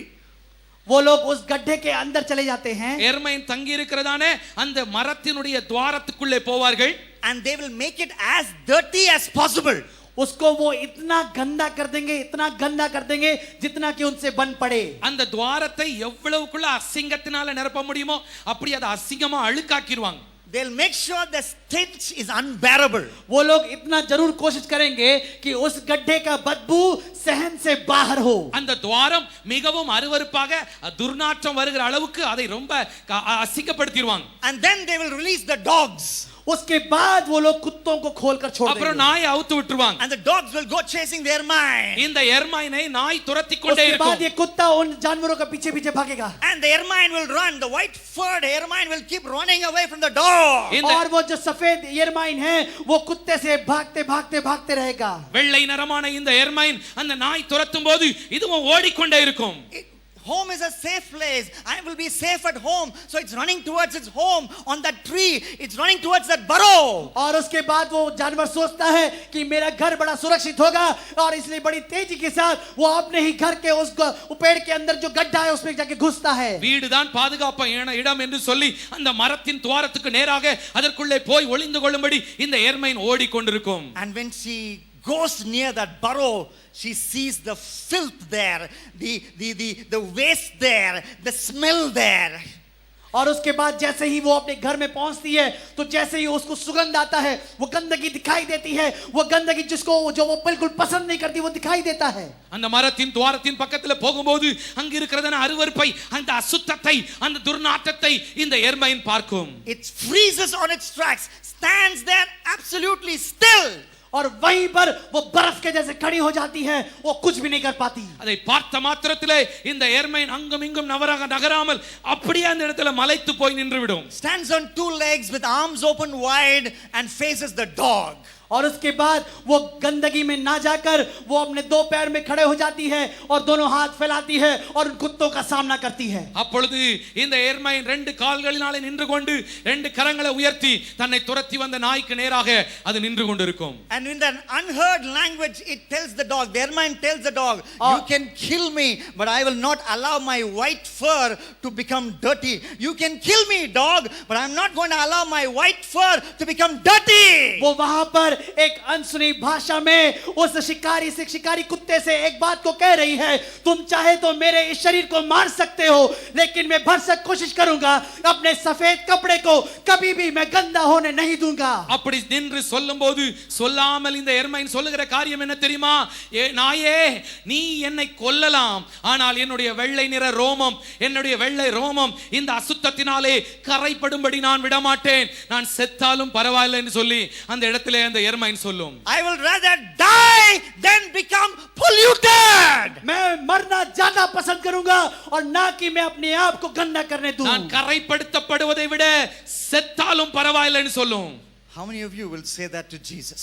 आप में से कितने लोग यीशु मसीह से ये कहने पाएंगे? உங்களில் எத்தனை பேர் இயேசுவை பார்த்து நீங்க இப்படி சொல்லுவீங்க? How many of you will say, will make Romans 12:4 your theme song? Romans 12:4, you will resist sin till you bleed, till you die. You will resist sin till you bleed and die. Romeo 12 का 4 में जिस प्रकार लिखा है कि तुम अंत तक, मरने तक तुम दुष्ट का सामना करोगे, उस दुश्मन का सामना करते रहोगे। ரோமர் 12:4 நமக்கு மூல மந்திரமாக, நமக்கு தீம் சாங் போல இருக்க வேண்டும். நாம் பாவத்துக்கு விரோதமாக இரத்தம் சிந்தத்தக்கதாக போராட வேண்டும். Would you close your eyes? क्या आप अपनी आंखों को बंद करें? எல்லாரும் கண்களை மூடுங்க. If you say Jesus, यदि आप कहें यीशु, இயேசுவை பார்த்து சொல்லுவீங்களா? Jesus, यीशु, இயேசுவே, I will struggle for holiness till I die. I will struggle even if I have to die, but I will not become polluted. ए यीशु, मैं मल्ल युद्ध करता रहूंगा, लेकिन मैं कभी भी गंदा ना होऊंगा।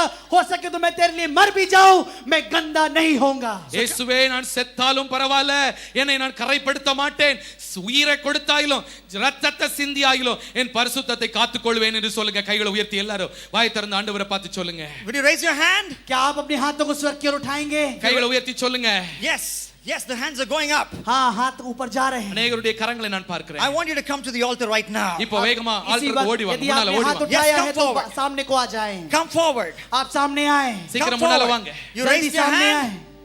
यदि आपने हाथ उठाया है, Come forward. आप सामने आए। Yes. முன்னால வாங்க. You will fight with your life. Even if your life goes, holiness will be your swan आप अपने song. जीवन भर मल्ल युद्ध करेंगे, यद्यपि आप अपना जीवन खो बैठे, आप अपने जीवन को गंदा होने नहीं देंगे। என் உயிரே போனாலும் பரவாயில்ல, என் உயிரை கொடுத்தாயிலும் என் பரிசுத்தத்தை நான் காத்துக் கொள்வேன்னு சொல்லி தீர்மானம் எடுக்கிறவங்க முன்னால வாங்க. சீக்கிரமா முன்னால வாங்க. Will you say, Jesus, क्या आप बोलेंगे यीशु, I commit my life to you, मैं अपना जीवन आपको समर्पित करता my हूँ, lips to you. கையை உயர்த்தி मेरे சொல்லுங்க. होठों को मैं आपको समर्पित கையை करता உயர்த்தி हूँ। சொல்லுங்க. இயேசுவே, என் வாழ்க்கையை நான் உம்முடைய கையில ஒப்பு கொடுக்கிறேன். உமக்காக பரிசுத்தமாய் வாழ என்னை அர்ப்பணிக்கிறேன் என்று சொல்லி கரங்களை உயர்த்தி தீர்மானம் எடுங்க. I want to be holy inside out. मुझे अंदर से बाहर पवित्र बनना है।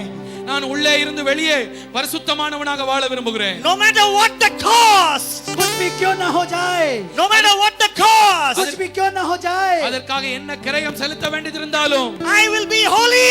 मैं पवित्र ठहरूंगा। நான் பரிசுத்தமாய் வாழுவேன். Even if I have to die. यद्यपि मुझे मरना पड़ நான் जाए, சாக வேண்டியதாயிருந்தாலும், Even if I have to shed blood. यदि मुझे अपना लहू भी बहाना நான் पड़े, ரத்தம் சிந்த வேண்டியதாயிருந்தாலும் I decide. मैं ये निर्णय लेता हूँ। நான் தீர்மானம் எடுக்கிறேன். This is my decision. ये मेरा निर्णय है। இதுவே என்னுடைய தீர்மானம். Help me, Jesus. मेरी मदद कर यीशु, Help me, Jesus. मेरी मदद कर यीशु। எனக்கு உதவி செய்யும் ஆண்டவரே.